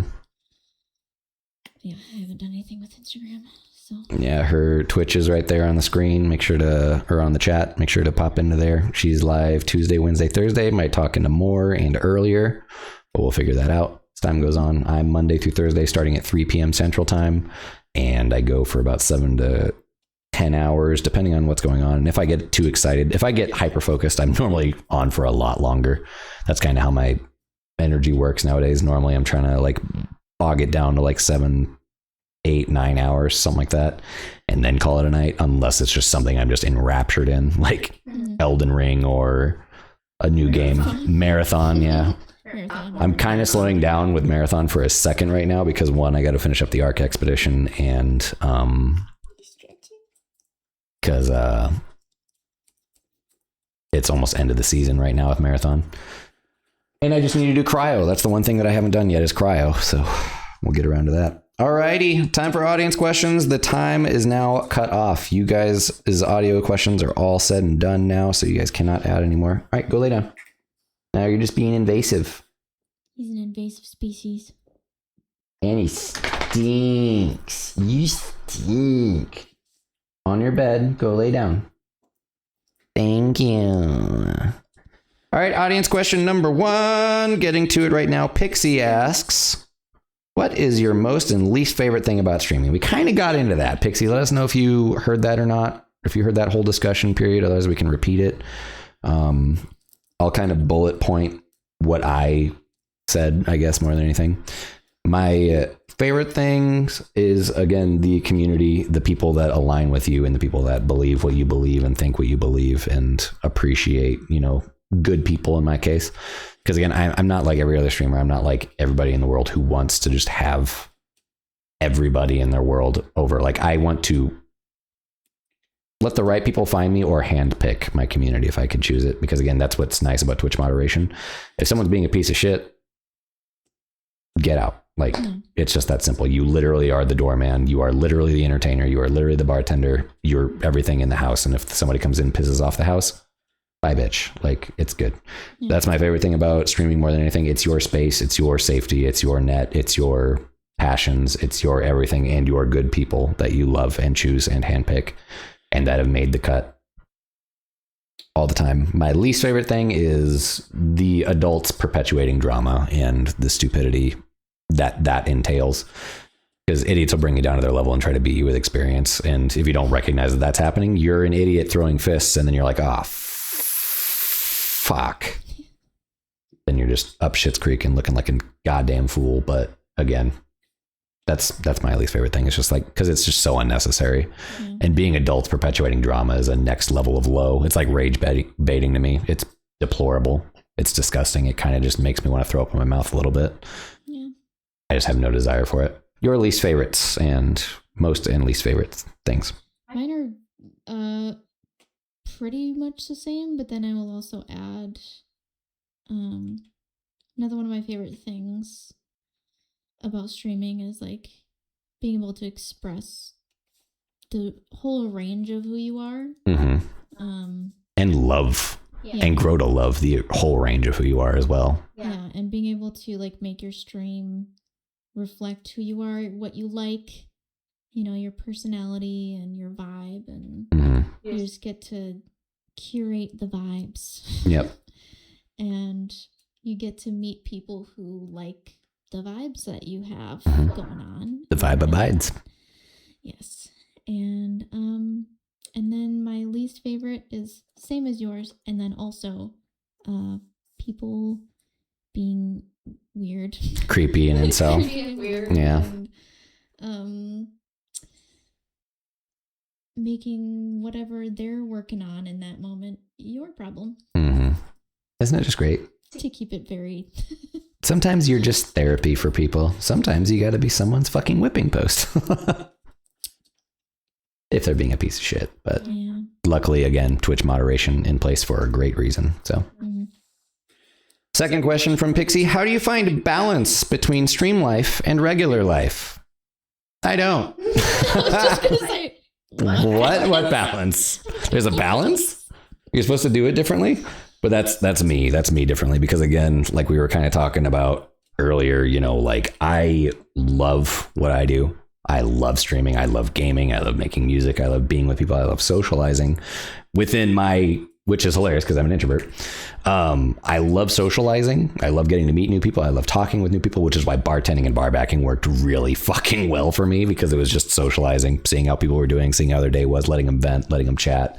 Love getting to know people like that. Like, it's so fun building that kind of repertoire and relationship with people as time goes on, and getting to know who they really are and see who they really are, and just be like, well, you know, and then just developing that friendship. It's just, it's so fucking great. I absolutely adore that. But then it's like, finding the balance between that and life is awful, because again, the drama, the annoying people, that will tilt you. That will fuck your spoons up. That'll fuck your level up. So then your streamer life pours into your real life, and then you're pissed off about what some idiot on the other side of the world said when you were vulnerable, or like when you were experiencing something or going through something, or somebody unfollowed because, or like when you were in the middle of a heart to heart, that happens. That fucking happens. Like, it's really fucking weird, because it's like you want to be vulnerable and be your authentic self and be your real self, but like sometimes that is punished. And that's something that I feel like we're lacking on in nowadays streaming culture, is people just want to be entertained. They want to watch what they want to watch you do. Like, if you don't play this game and they only followed you for that game, they're gone. Or it's really hard to find that balance. Again, that's why I kind of made that joke. It's really hard to find that balance, because you can try as hard as you can to fit in everything that you have in your everyday, and then something in the streamer side of things, which is, again, your safe place, your people you love, what you love doing, your passions all in one place, can literally walk in and like steamroll how your IRL day is going to play out, or what your real life day is going to be like. So the balance is really fucking difficult. And then whenever you're a neurodivergent, where you're constantly working on content, your content creation as a neurodivergent, or like streaming as a neurodivergent, you're hitting the wall of, you know, spoons. You're hitting the wall of what you already have to do for the day, what the rest of your day looks like, what your emotions are like, what kind of battery do you have for being social. There's so myriad amount of things that can like blur the line between your streaming life and your, at least if you want to do it seriously. If you're just doing it passively and just wanting to do it to have fun, totally different fucking experience. Yeah. And you just do it in like whatever spare time you have. Yeah. Or your day off or whatever. And that's great. Yeah, that works for everybody who wants to do it. And they say, like, I honestly say it too, pursue streaming part-time. Don't be like my dumbass. Sorry, I'm trying not to be negative about myself, but it was a very foolhardy decision for me to literally go, oh, everybody's streaming right now. Oh, I have the money to invest in streaming right now and entertaining what I love in this world. And watch that arrow just go and just float and touch nothing, you know, like, but get to where you're going and then eventually pull you forward, you know, but like in part-time streaming and just streaming as a hobby rather than entertaining and wanting to be an entertainer and actually being passionate and actually loving what you're doing is a totally different ballpark and a totally different vibe entirely. So it's really hard to find that line for me personally, that line between streamer life and that, because again, this is all of my eggs in this one basket and I'm sitting there with my basket fucking skipping and frolicking in a field full of rocks. Like, you're going to trip, you're going to fall, you're going to break an egg or two. But at the end of the day, you're still frolicking in a fucking field, you know, like you're happy as can be because your eggs are in the basket that you love and appreciate so much and like handcrafted yourself basically from nothing, from literally nothing in my case. Like I literally balls in have gone for streaming the way that I have because it's just what I love. It's what I want to do. It's who I am. Me wanting to be this, like, the thing with the Vi or Die show, I'm not a character until I'm Die. Vi is me, 100%. Musician, straight up, just me, IRL, unfucking filtered, just straight up being real about who I am, what I love, what I want to do with my life, how I want to do it, and how many people I can help along the way, how many days I can brighten, how many laughs I can give somebody just for a second. Because I was that one guy who was like sitting on the other side of the bar, fucking drinking myself to death, just wanting someone to fucking give me one reason to keep going. And that's what I want to accomplish with the show more than anything, is just remind people to do that. So finding that streamer life and real life balance is very muddy for me personally, because again, I go after streaming in a totally different way than you're so immersed in it. And yeah. And it's been my life. It's been my life and my social life since COVID. Everybody in my past life, that's another thing too. Everybody in my past life, I only have like one or two IRL friends that actually still pop in and check out. That's not because I assume it isn't because I was a dick or anything like that. It's just because we were all in service industry. All my friends were in the service industry. All my coworkers were in the service industry. They were family to me. They were who I loved and appreciated. I would have done anything for them. That wasn't mutual. I literally invested in relationships with people that were seeing me being with them as, yes, I'm a coworker. Yes, I'm a teammate, but I wasn't as necessary as I think I romanticized them out to be in my world. And that could have just been me and my neurodivergence as well, like just wanting people. I feel like it's a very, I hear it all the time from a lot of other neurodivergent people, and the experience of running into the situation where they care about other people more than that person or those people care about them. Yeah. And it sucks to find that out. Into that a lot. It really sucks to find that out in the long run, whenever it's all said and done, I got to be honest. The amount of people that have like shown their true colors either through streaming or just by not supporting or just not being there or not even caring to even look or interact, or the amount of people that also like, this is before I like left Facebook and Instagram, the amount of people that like would stalk you and watch everything you do, not like a single thing, not comment, that shit, that makes me sick to my stomach. And that just is like, cool. I guess I never meant nearly as much as I thought I did, or as much as you ever mattered to me and as much as I ever wanted to be there for you. So that fucking sucks. So again, this is where I keep on trying to wrap up the point, but I keep on expounding upon it because it gets back into, you know, obviously passions and stuff that I'm into, but it's like, damn, dude, that is the one thing that also fucking sucked really hard about trying to find a streamer life balance and a IRL life balance. It's really difficult to fit those things in. And then like Grim was talking about, it's really difficult to fit in shit that you just need to do as well on top of it. But that's where I'll segue to you. How do you find a balance between stream life and regular life? Like I said, you don't. No, I mean, I'm gonna run to the bathroom. It's my turn to go to the bathroom. Trying, but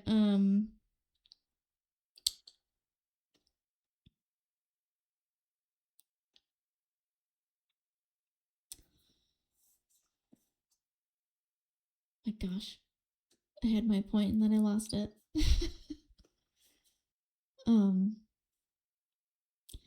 Yeah, it's hard for me right now, especially because I'm in like extra burnout. I mean, I've been in what's called autistic burnout for years, honestly. But I've been like extra burnt out lately, and I've been trying to, I mean, the house is a mess because we're in the middle of multiple different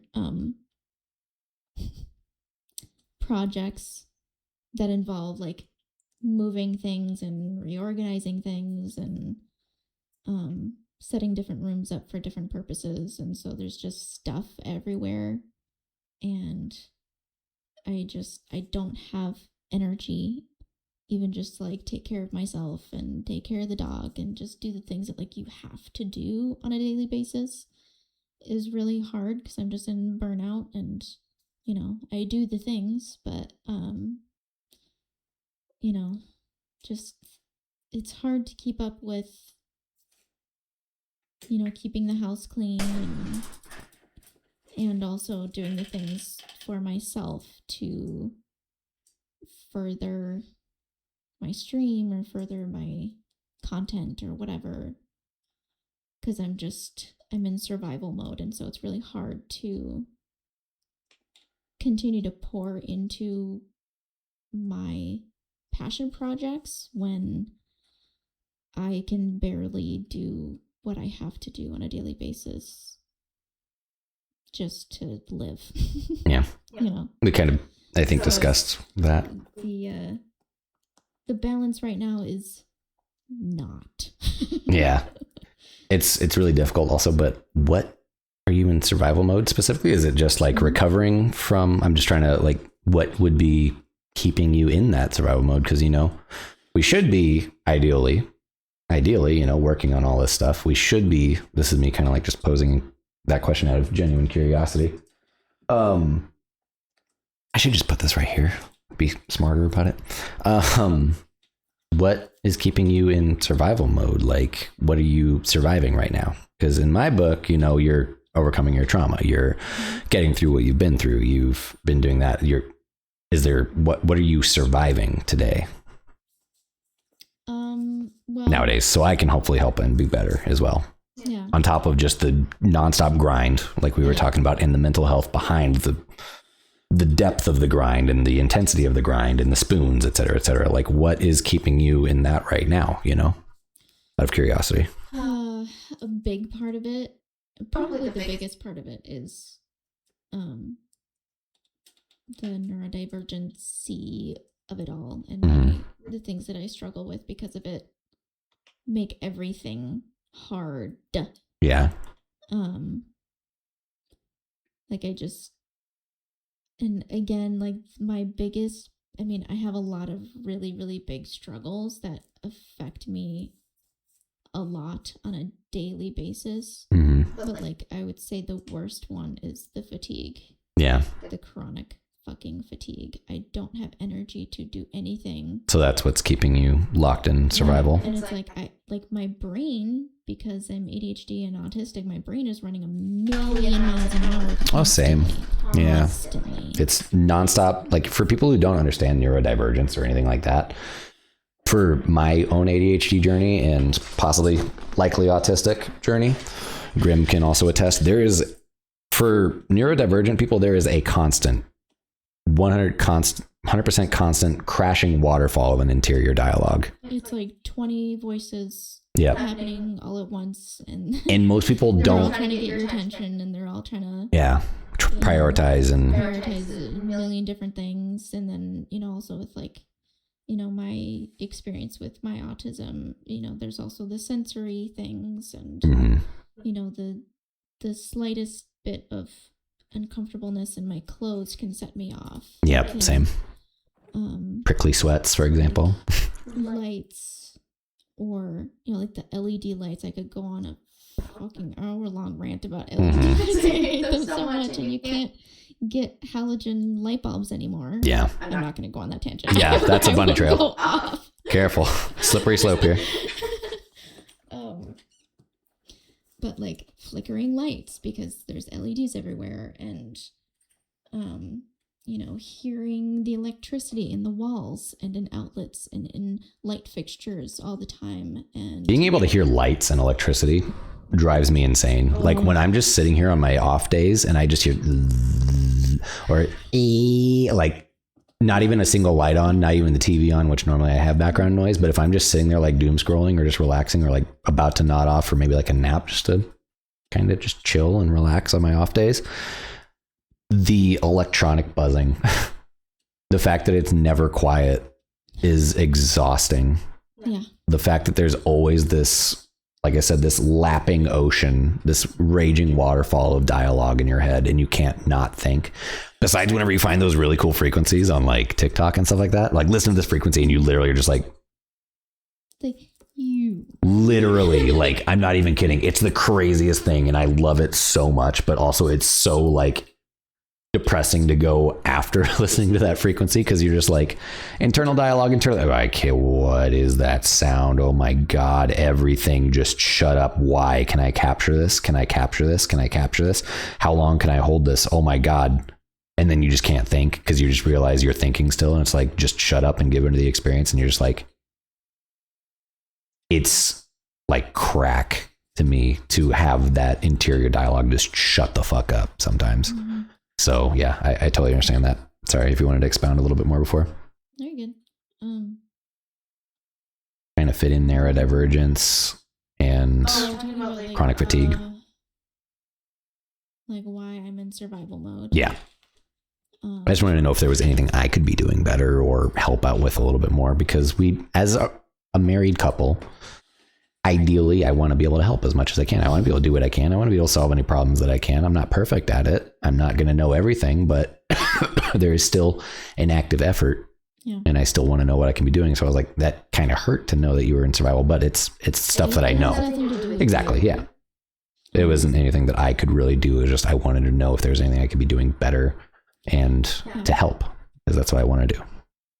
Thank you. Of course. And I don't want you to be in survival mode, just us living together, but all very understandable things. It has nothing to do with exactly or anything like that. It's just a big part of it is like, I'm still in autistic burnout. Mm-hmm. I've been in autistic burnout for years. Yeah. And it may still last for multiple years. And that alone can put me in survival mode, and I kind of just am in survival mode because of that. And then, yeah, working through a lot of like trauma and stuff, and so many different flavors of trauma. There's just so many. And offshoots. Yes. One little bud can turn into so much. Also, like, the combination of developing PTSD and what that does to your brain and how that operates, and then that converging with a neurodivergent brain that already recognizes patterns and connects dots like nobody's fucking business. Mm-hmm. And then also like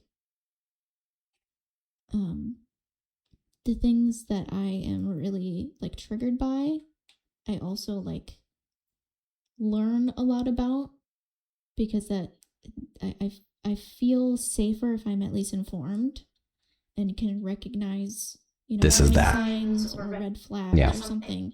It makes me feel safer if I at least feel prepared for different situations, and to be able to recognize early warning signs and stuff like that. Yeah. And I think part of that too is the autism as well. Just like wanting to know the things about the things. Hyperfixations and but yeah, and then so just like the combination of that, basically spider webs like you would not fucking believe. Oh yeah. And so then it basically creates a wider network basically of triggers. And so it's like now things that like didn't trigger me before now will trigger me, because now I know that it's also related to this other thing that then leads to this and can be a red flag or a warning sign of worse things that are, still hidden under the surface, but these are like the little red flags that pop up that you can recognize and be like, oh, and so it's like new things become triggers. And so it's just, life becomes a minefield. Yep.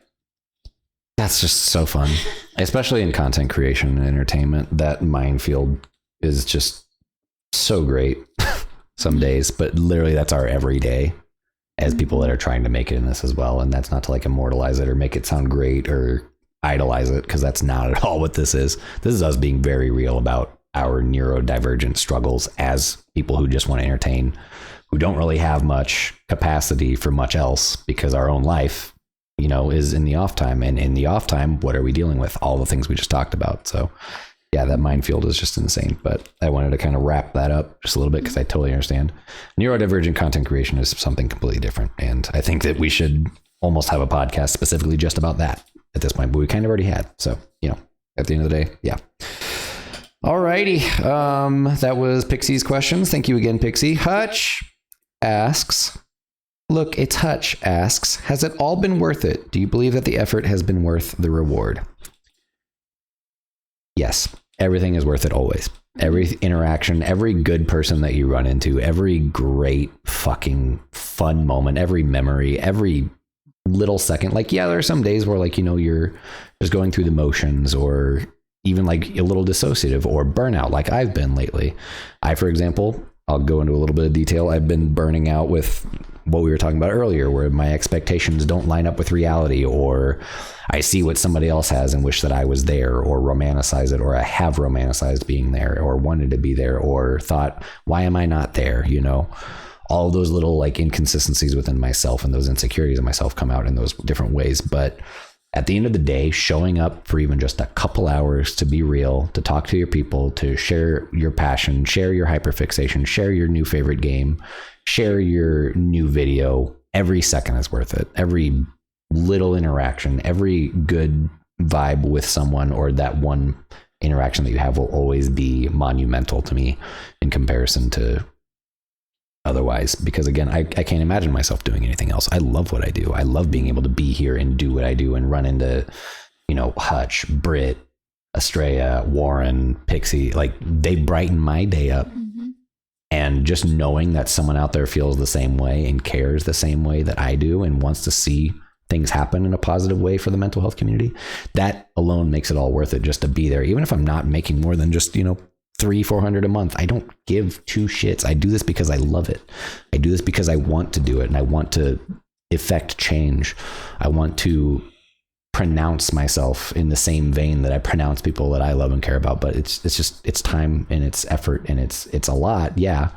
And some days, these last 2 weeks, I've been burnout, hard as fuck, just depressed as shit. Don't think I'm getting anywhere. Feel bad because every little step backward kills me.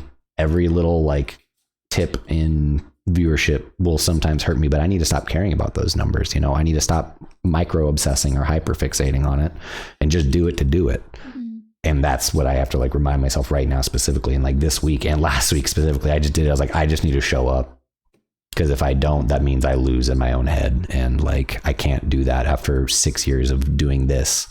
And I got distracted by a gnat and Pharaoh, but that's just kind of where I am with it. So has it all been worth it? Do you believe that the effort has been worth the reward?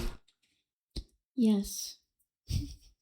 You put it very well, and I agree with like literally everything that you said. Something that like keeps me going, even just besides the people that always show up, that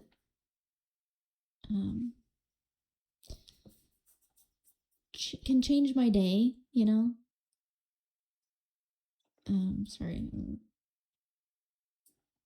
What? I was reading what Warren said. And I was just giving a heart gesture. Go lay down. Oh, I thought you were pointing. Nope. I was pointing at the camera to tell them I love them. Okay. You're telling me to look at the camera. Go lay down. I can't. Something that really keeps me going, just in general, is like, especially if I'm feeling really like down about like, you know, I feel like I'm not making progress or whatever it is. If I'm just feeling down and discouraged or something, like, you know, I imagine all the people who have, you know, made it, and, you know, all these different success stories, and so many of them will say something about like, oh, like I didn't even start this until I was in my 30s or 40s or 50s, or like, you know, not even necessarily age related, but just like, you know, it took me, you know, going and doing this for however many years, and it didn't go anywhere, but I just kept going, and then, you know, now I'm here. And it's like, you know, I'm not at the end of my story yet. I'm not at that point yet. I'm still in, you know, I imagine telling my success story sometime in the future. And the place that I'm at right now is just one of the chapters that leads up to the success part. And, you know, when I hear people's success stories and they're talking about how, you know, like whatever it is, whatever their experience is, where, you know, it just wasn't working and nothing was going anywhere for such a long time, and everyone thought that they were a failure, or they felt like a failure, whatever. So every day of my waking life. For like so long, and it wasn't working and wasn't working and wasn't working. But they just kept trying, and then it worked. Mm. You know, and I'm just like, I just haven't gotten to that chapter yet. But like, someday I'm going to be telling my success story, and I'm going to be telling about this time in my life as the lead up. Yeah. I'm still in the lead up, and you know, my story isn't done yet. Like I'm still going to make it whatever that looks like for me in this life. I'm not done yet. Yeah. I'm just getting started.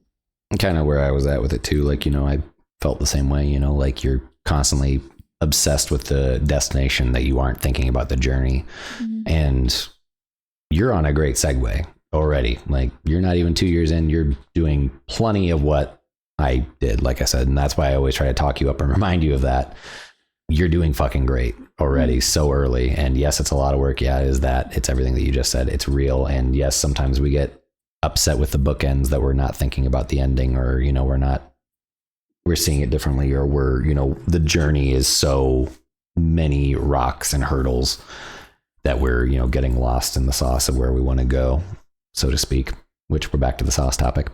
But you're already well on your way, and much further than even I was in my first year and a half. So that's something that I can always try as hard as I can to ground you as far as I can, as best as I can. And also, a lot of my, sorry, I didn't mean to interrupt you. Also, like, one thing that I also have to remind myself, whereas, like, again, like, I've been having that struggle bus where, like, if one day is off, or like everybody's busy one day and I take it personally, or get self-obsessed or upset, or my self-esteem or my self-worth crashes and crumbles in, you know, like, and I'm struggling just to keep going. It helps to remember that if you already have, what was it, like 5 to 10 viewers, you're already in the top 1% of Twitch. You're up there with the big ones already. So, like, considering we've been around there for a minute, and considering, you know, I've been hovering that for over a year, you know, like, in my brain, I have to remind myself those little small victories. And like, me and Doobie make this joke here and there: small miracles, small victories, small wins, you know, like, you got to give those small wins to yourself too, and remind yourself. But some days you can't. The noise is all you hear, the inner monologue of just cacophony of voices and things just conflicting and battling, especially with neurodivergence. Happy 500, Bree. Is just a constant thing that is just something that you have to monitor and try as hard as you can to lock in. Because again, you got to lock in, you got to do what you can. We've already kind of discussed that. It's just, good God. Some days it's just so rewarding, and some days it's so demeaning and demoralizing just to exist. But that's neurodivergent content creation and entertainment for you. It's never pretty. It's never great. It's not going to go as you want it to. So pursue it, you know, lightly, passively, in your free time, before you ever go for it balls to the walls like I did, because I cannot recommend it for anybody. But I also want to say that, like, you gave me a head start when I started. Because Yeah, you're on a segue. You're set. Not that like I'm not fucking great, you know, like I'm there, but like I have done what I can to give you everything that I've worked my ass off for, because obviously we love each other. We want to do this. I didn't start in a fucking vacuum. Mm-hmm. Like I started with like the support of your community. Yeah. And so, you know, I credit a lot of my growth to you because, you know, you gave me that head start, you guys. And I got her on the internet, because before we even got in here, you didn't have internet. Oh, literal internet, yeah. Yeah, I meant like you literally had no internet. You had nothing. I don't know I forgot how long you'd been living here too. When I like started coming around, there was like at least a couple years. I think you literally like only were ever on your phone. Did you ever like watch TV other than like DVDs or anything like that? Or because you had just moved into the house, I feel like, after your dad passed and all that. So yeah, I just was like, yeah. If you didn't know, we live in the house that I grew up in. So yeah, was their dad's old place before he passed, and then yeah, you guys all grew up here, and her grandpa I think owns the place technically, and then yeah, he just rents it out to us basically. Yeah. So yeah, that is the last bit of Hutch's first question. Has it been worth it? Do you believe the effort has been worth the reward? And you said yes, all that. Yeah. Okay, just making sure to round it around. Bree, welcome in. Hopefully you're having a great day. Happy 500. We're trying to wrap up. We're on audience questions right now again, guys. So no more questions, but we are wrapping up the podcast here. We're on the last like 3 or 4 audience questions, and then I will hang out for a bit. But yeah, hopefully you guys are having a great day. Thank you everybody who's just popping in. We will be putting the podcast out on YouTube if you want to hear the entire thing and watch the entire thing again. I maybe will make a pass at it on editing it, maybe adding like captions and stuff like that, but that's only depending on how the editing process goes. If there were any like clippable moments, editors would be great to have you guys help me go through with a fine-tooth comb and pick out some good clips and like some good conversations for socials and stuff like that. But no pressure. Let us know you're out there. Share some love in the chat. And again, love on each other. Again, thank you guys for being here, and thank you for being excellent and being patient with us. We've only got like 3, 4 more questions, and then we'll be wrapping up with the podcast. Again, thank you everybody who voted for it as well. This has been a subathon thing. You guys chose what you wanted to do. You guys chose what you wanted to talk about. This is what we're doing. So we might do it more. The vodcast is fun. The Vire Diecast is fun. It's great. It's been a great time all day. I hope you guys have had fun with it. Last couple of questions. I got like 3 more. Hutch's secondary question is, what kind of long-term goals do you have for streaming and stream-related works? You guys have heard me go into this a lot. Ultimately, I do want to like have like a foundation, or like almost like a charity kind of, that will legitimately just be about reaching out to people who are struggling with their mental health or getting a diagnosis in unhealthy family environments, giving them like almost like a halfway house, the mental or physical help that they need, giving them the housing that they need to get away from that toxic family environment, and giving them a chance to love and understand and appreciate themselves, whereas they may or may not have been minimized or invalidated or told to just suck it up, buttercup, and be a man, or, you know, all that dumb shit, you know, all the toxic shit.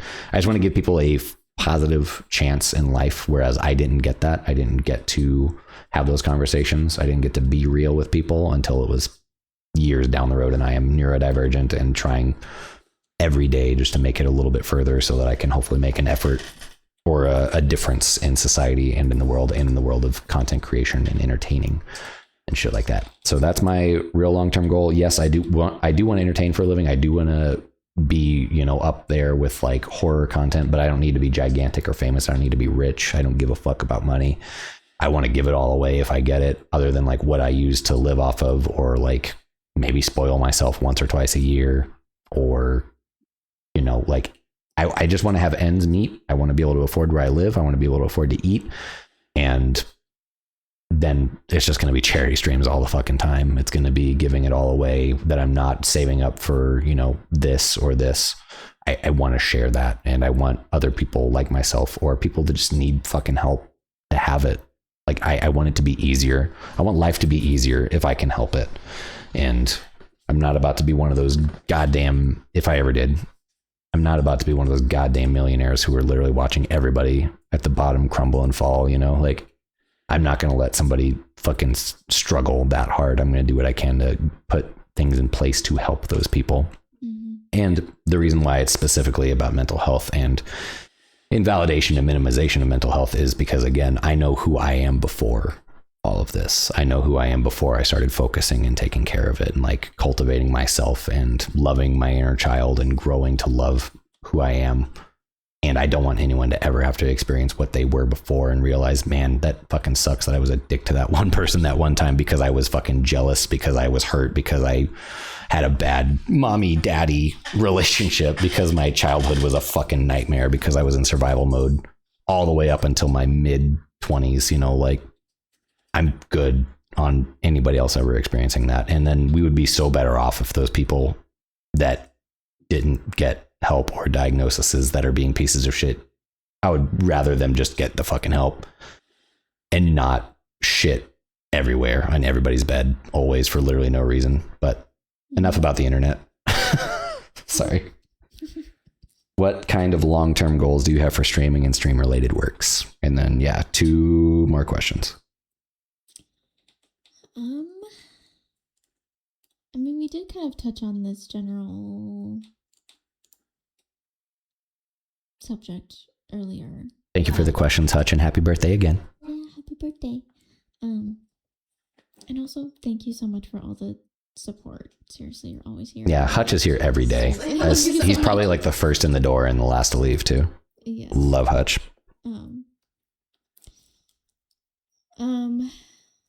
Yeah, my overall like biggest goals and dreams is music and performing, and Twitch is such a great place for like all of my interests and passions and everything that I'm working on to kind of live, and for people to find me and to be able to hang out and, you know, just cultivate a community. I think Twitch is great for like a community space in a way, and to be able to directly, indirectly, kind of directly interact with your community. And, universally. Yeah. Both ways. So, I guess I just want my stream to just be kind of an extension of myself and whatever I'm working on and my biggest dreams and goals. And it is and should be. For everything to kind of live there in one place. Say you have that and you've got that. Where and what then? Because again, you're working for that. You're there basically already. Yeah. So what next? Whenever you've got it all, whenever you've got everything 100% locked in, what do you want to do with that long term? Again, my number one goal is music and to perform. And to be a musician, performer, singer, songwriter. Like that's my number one. Yeah. Has been my whole life. And there's a million different ways to get there. And, you know, a lot of them is just to, you know, get eyeballs on you and get lucky and hit that one vein of ore. Like more so the idea of, you know, having a community of people that like me as a whole person. That I think feels cooler than, you know, just people only caring about like one avenue. And like there's gonna be plenty of people who like only care about like one thing that I do at a time or whatever, and that's totally fine. We kind of touched base on that with a couple things. There's plenty of people that I'm a fan of that like they do a multitude of different things, and I like all of it because I like them as a person. Yep. And I like that vibe. And that's what streaming. Just as a fan or as a viewer or whatever. I like that kind of vibe as a consumer of that. Yeah. Or as the audience member. Or that's what I love about. I like that overall vibe. So that's kind of part of why I'm using this particular avenue for that. So there's many ways to get to my goal of, you know, performing and stuff like that. Which is kind of a catch-all. You can literally do everything. Yeah. That's what I love about it. Cause like I don't just have the one interest. And so same. I like Twitch because you can just do everything all in one one place, and I think it's really cool. Well, let's push you to do more music sometime soon. We'll just try to streamline music creation more than anything. And then if anything, like I've been wanting to do and what I will be doing here soon, like just throwing out anything, making anything, seeing what sticks.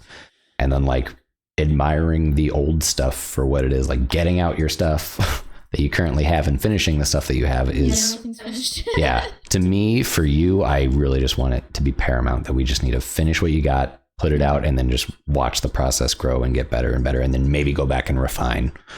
So that way it's just not, perfectionism, which I do the same thing. I'm very much a perfectionist the second I start working on music.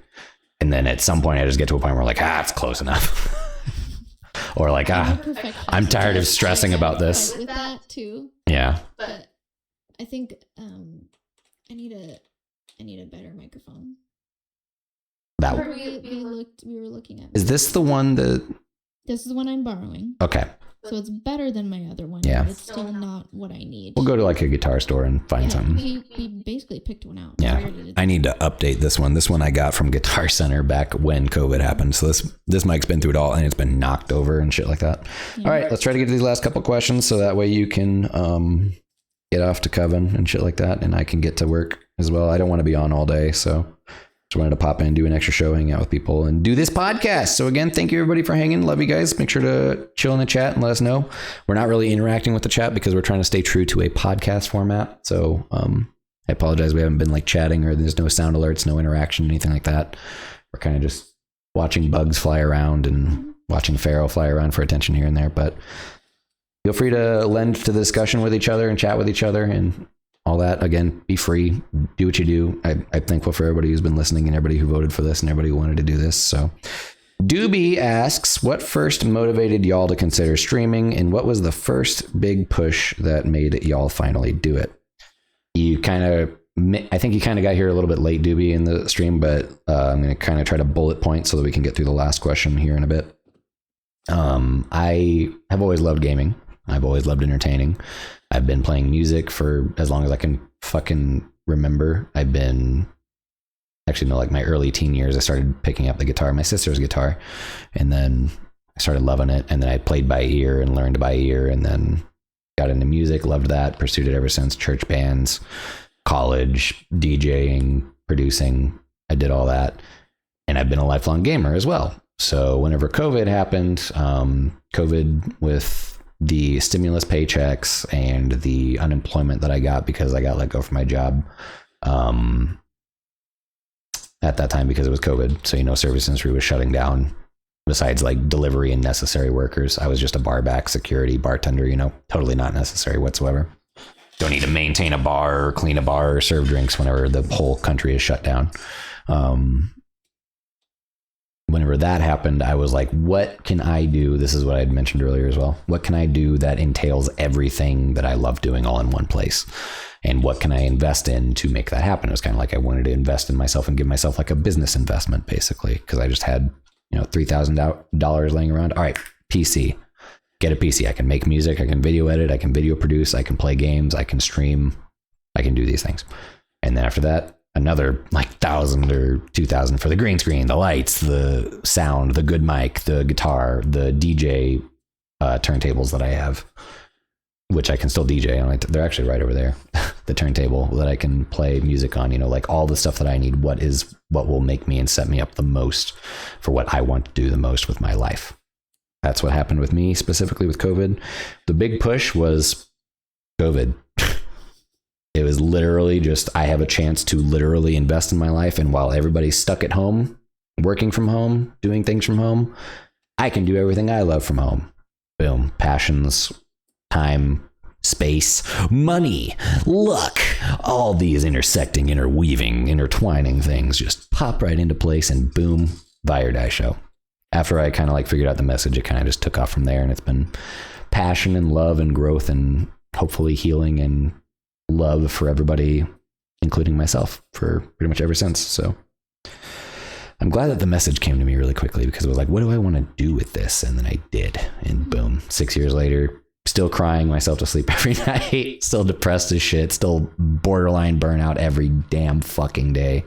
But I love what I do. I wouldn't do anything else if I could choose, and I would love to just help others nonstop. That's kind of just what I want to do more than anything, is make this about us helping others, because that's what it is and what everything should be about always, as far as humanity is concerned. None of this detrimental societal collapse we're seeing and all these terrible, god-awful people coming out of the woodworks that just shouldn't fucking be allowed to speak or use the internet. Personal opinion, but the camera change was perfect.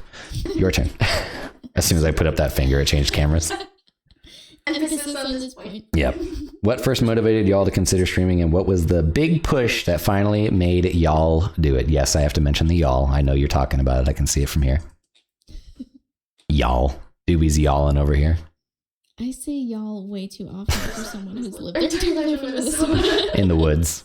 In the country. No, in the woods. We are definitely in the woods. Anyways. What was the big push, and what first motivated y'all? I can't stop saying y'all now. Sorry, Doobie. He's the gaming bestie. I gotta rib him. Y'all.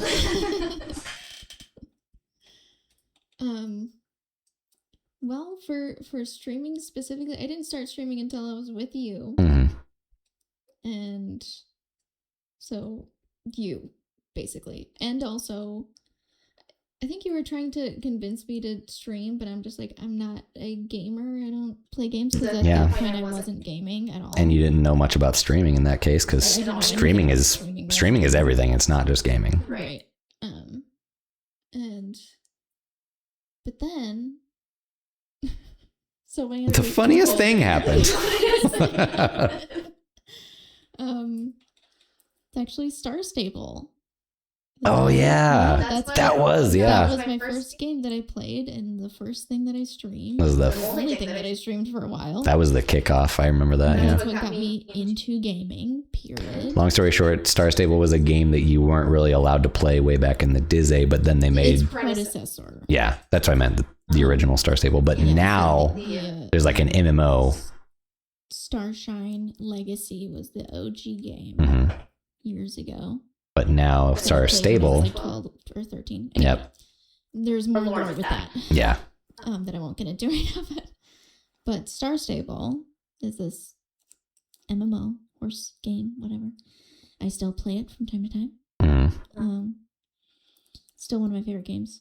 I was randomly looking for, I wanted a horse game on my phone to like pass the time here and there. Found Star Stable. Had no idea that it was still around.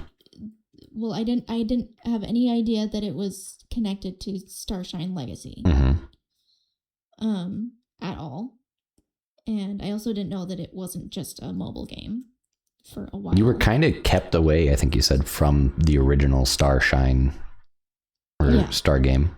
Yeah, so Starshine Legacy,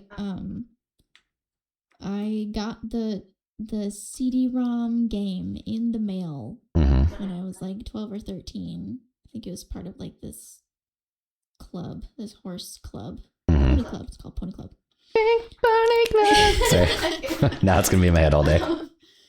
And I was raised in a very, very, very, very, very strict, very fundamentalist evangelical household. Girls can't play video games. And yeah, my brother played video games all the freaking time, but that was a boy hobby, and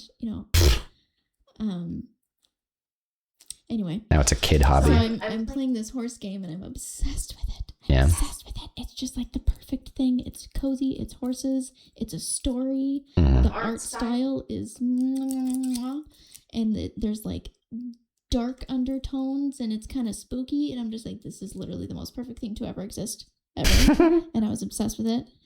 And unfortunately, it was like the last level.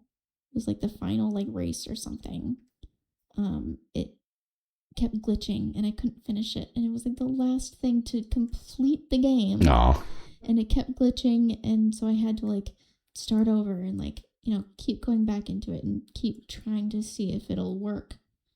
And my parents saw that I was really motivated to play this game, and I really loved it a little bit too much, apparently. It's the devil. Especially for a girl. It's the devil.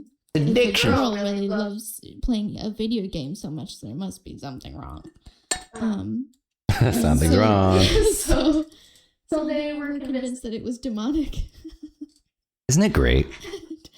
And so they forbade me from continuing to play it at all. And they also forced me to snap it in half and throw it away. Oh my God. I hate that shit so much. Sorry. Yeah. I could go on to detail about that. Like, I never forgot about that game. I would just randomly think about it. And I'm just like, oh, I just wanted to play that game so bad. I never got to finish it. It was just like the most perfect thing to me. Back to now and back to what got us into streaming. Yes. I just want a little backstory. I found this Star Stable game on mobile. And started playing it on mobile. Instantly was obsessed with it. And like it took me, I think, weeks to finally like have it click.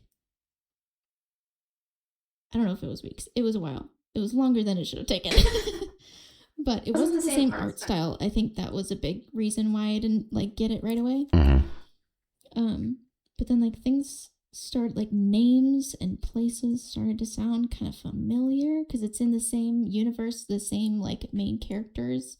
It's just like in the original games, like you would play as the main characters in like the different chapters. But now in like Star Stable, you have your own character, but those same other main characters are there and established. Yeah, so like Alex, Linda, Lisa.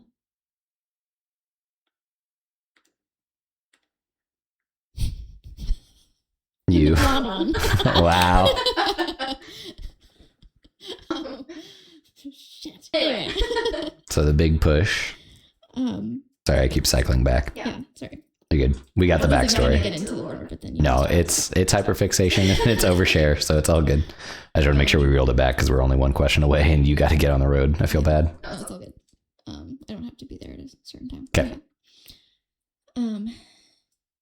Anyway, the names finally clicked, and I was like, "Oh my gosh, this is set in the same universe! Oh my gosh, this is the same place and everything!" And I was like, "Oh my god!" It was like full circle and just awesome. It was like I was playing so much on my phone that like my hands were cramping, and I'm like, "Damn, this would be so much better on computer." And then I looked into it, and sure enough, it's on computer. Yeah. And the rest is history. And the rest is history, and I still play it all the time and stream it, and I have put in way too much money into that game. Already, yeah. That was basically me with Dead by Daylight. I don't know how much money I put into it, but it's worth it. It makes me really happy, and it heals a little part of my 13-year-old self. That's what I was going to say. It's more so a healing, and that's why it's nice that it's full circle, that you had something that you were super invested in and super deep in and loved. Trauma. And then a trauma that you're able to almost resolve by just being an adult unapologetically yourself. And also those OG games, you can play them. And I played through like the first chapter of it. I think there's 4 chapters of the original games or whatever. And so yeah, I still gotta edit that video. And so first motivations for streaming were not having to game, making music, and myself pushing you and teaching you, and I'm trying to make sure we answer the questions correctly. So that was the first motivations, and then the big push. The big push was you showing me how to do it.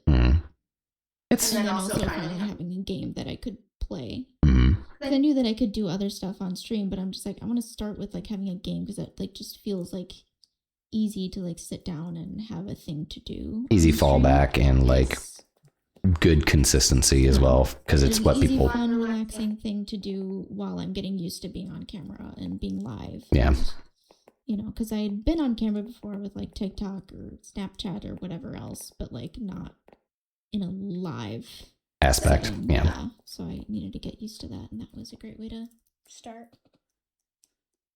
So. Alrighty, last question from Estrella, and then we are done. Once again, guys, thank you guys so much for joining us for the second ever vodcast, Vire Diecast.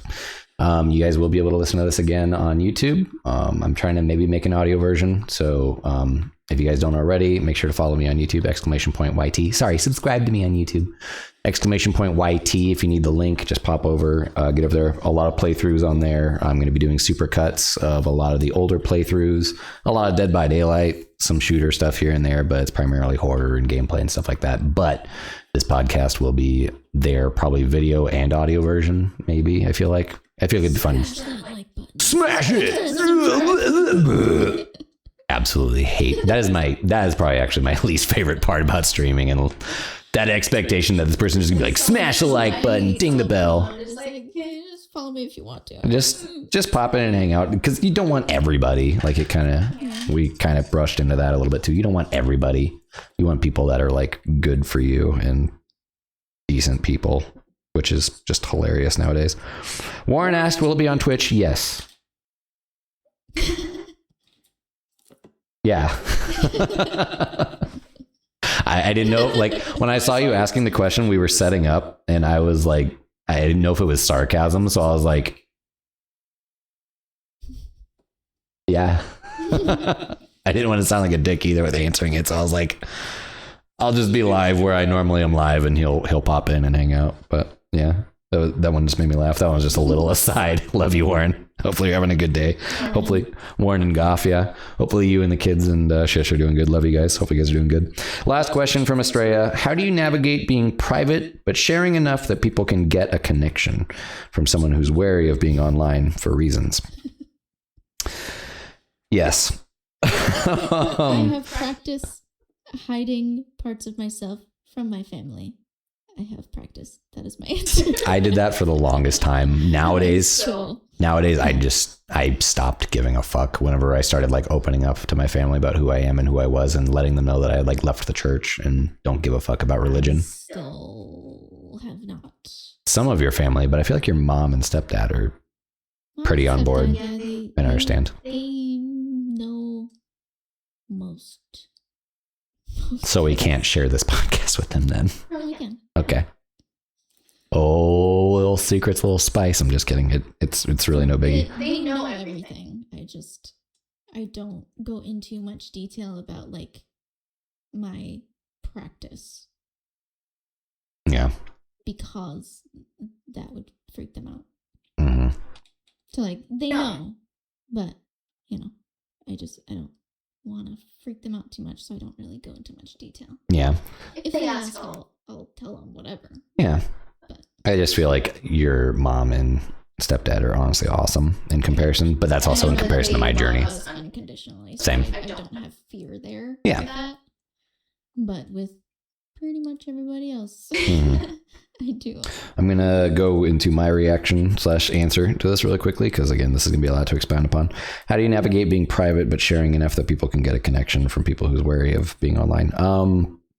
I don't necessarily think it's more of a navigation thing, and I'm private, but I'm also a straight shooter. The only thing that I'm really private about is I don't want people to know my IRL name, my IRL location, or my IRL age unless I give any of those things to them. You know, that's really the only navigation or like detours that I make. Whenever I'm live, I'm bi. I'm old. I love what I do, and I don't really fucking bullshit at all. Like, I'm here to entertain you, give you a good laugh, give you a good time, and remind you that you're never alone in your mental health journey. And you know, I'm not really private. I'm straight up like about everything else.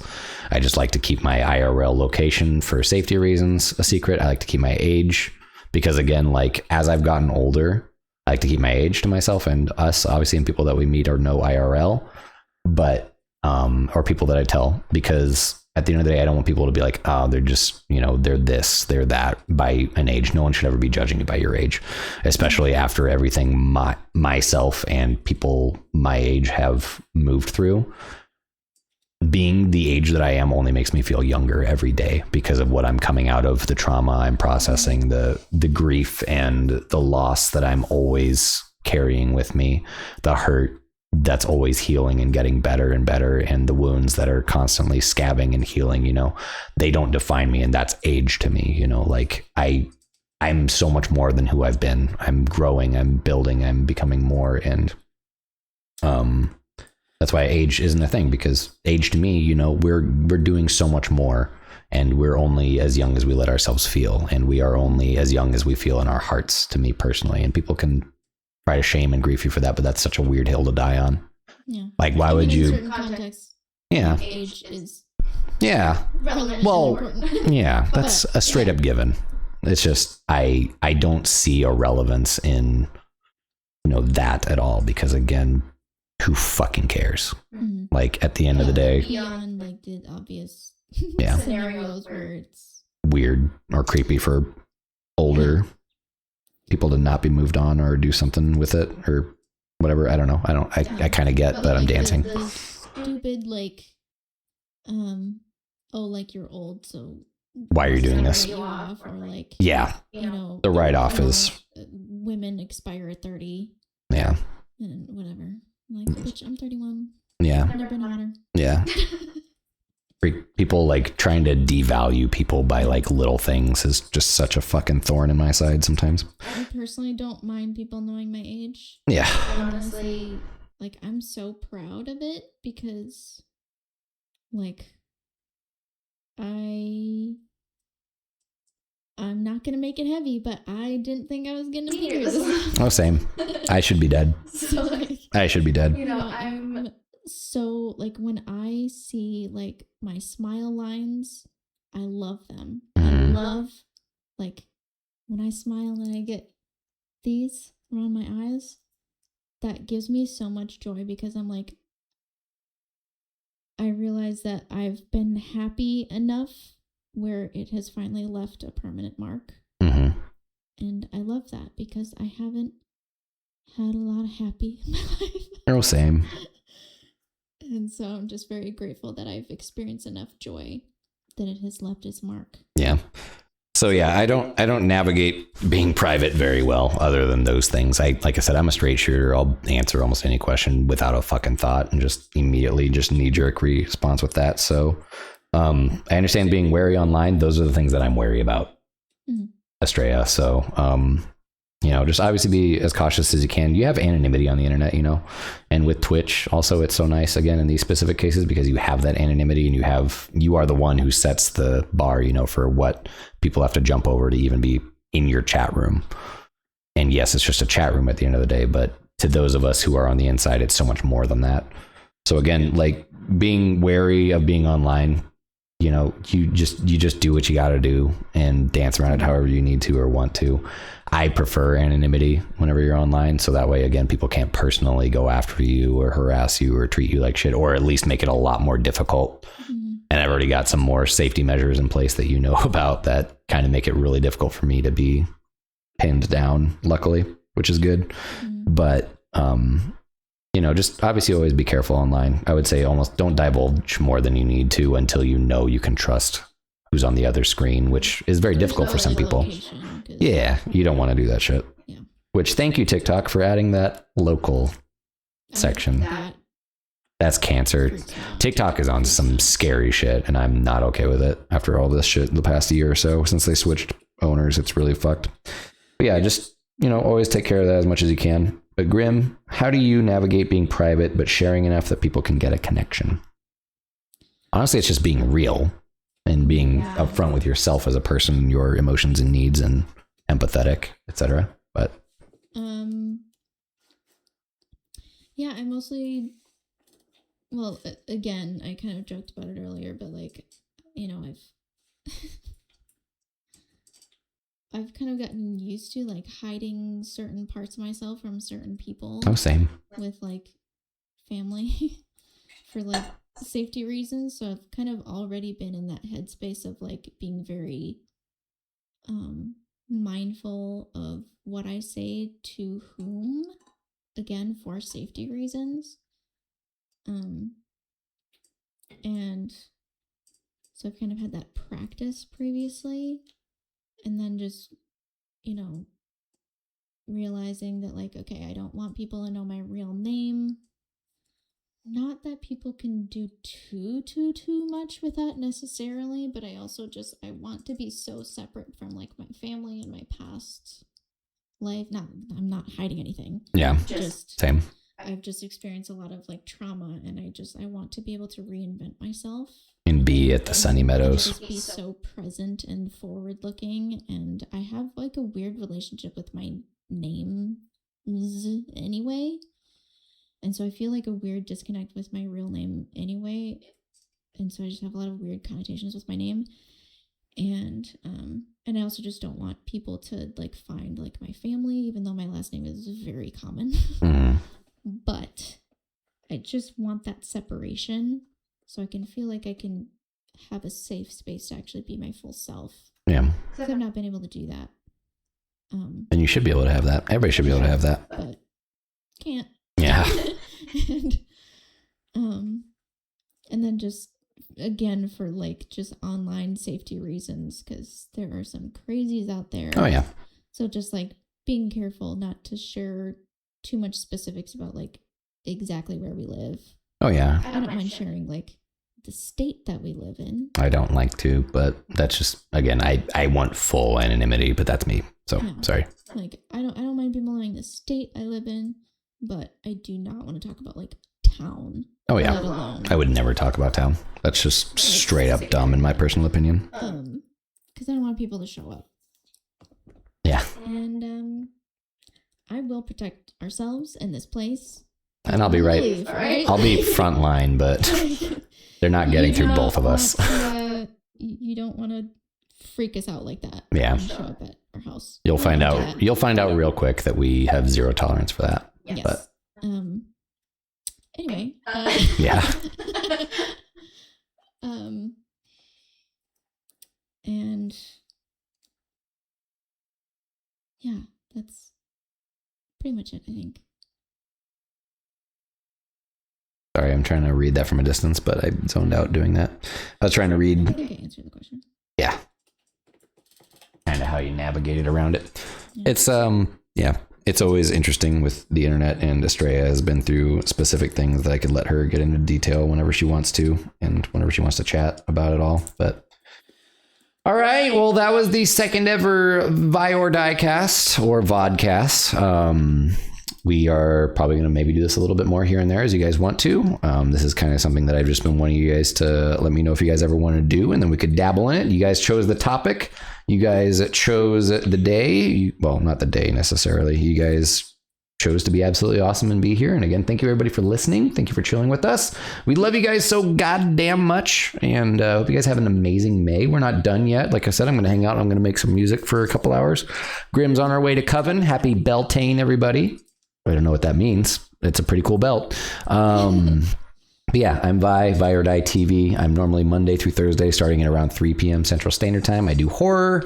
I've been live streaming ever since COVID, and been trying as hard as I can to, again, hopefully, if you guys listen to the podcast, hopefully help others in need, especially where mental health is concerned, to remind them that they're not alone, and of course entertain you, give you a good laugh, give you a good scream, and give you good people behind you to remind you of how much you mean.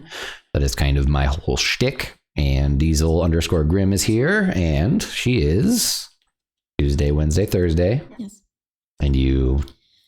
Yeah, Tuesdays and Thursdays I do streams where I usually start with a Get Ready With Me. So if you are curious how I do this stuff, I usually start my streams with a Get Ready With Me. We can chat, hang out, listen to music, and vibe, and then I get into games, or whatever else I'm doing. Wednesdays, I call it Witchy Wednesday. We do body doubling streams. I'm not usually on camera those days, but we body double with chill witchy vibes.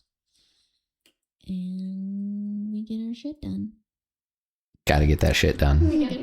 Gotta get all that shit done. That shit. See that shit? Get it done. That little shit right there. Get it and get it done. All right, guys. Love you guys to death. We're going to wrap it up here. We're going to take a short break and maybe reset things a little bit. I'll come back in and I will reintroduce I will say goodbye to you guys with the spring subathon being over. You guys did just unlock a community subathon goal. You can bounce anytime you need to, but I'm just going to be cutting to a splash screen here in a second. But summer subathon announcement and reveal is coming up in just a little bit. And I will hang out for a little bit, make music for a couple hours. We love you guys. Thank you guys all for being here. Again, this will all be available on YouTube. If you guys want to re-listen to it, I'm going to put it out on YouTube. Everybody who is a Patreon or has early access, I will put it out for you guys. I might even just put it out as soon as I get done highlighting it, but that means that the stream has to be done. No, I won't do it. Never mind. It'll be available for early access for everybody who is around on Patreon. If you're in early access or a founder, you guys will have access to it for a while, but it will be on YouTube. I will probably do an audio version and then maybe a video version where you guys can watch, what these cameras have been doing. And we will fine tune this. It'll only get better and better as time goes on. This is only my second ever podcast. and my first time doing it. But again, thank you guys, everybody, who's been supporting. Just talking about all this stuff has honestly been something that has been very endearing.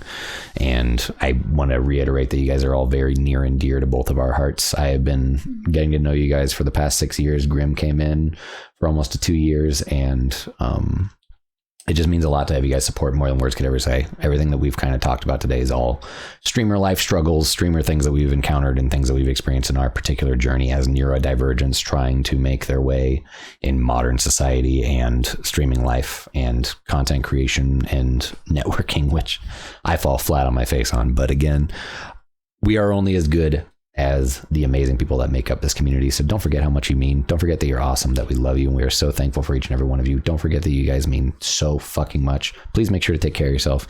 Make sure to love on yourself. Have an amazing weekend if you got to head out. But we are going to wrap up the podcast here, and then we are going to eventually get it out on the YouTube side of things. Me and the editors are going to clip farm it and hopefully turn it into some good shit, and hopefully meet some new friends and get to meet some new people and grow further and further and dig ourselves out of existential burnout depression. Speaking for myself. Love you guys. We'll see you guys in a bit. Have a great day. We'll be back in a few minutes. BRB, motherfucker. Love you guys. Y'all make it worth it.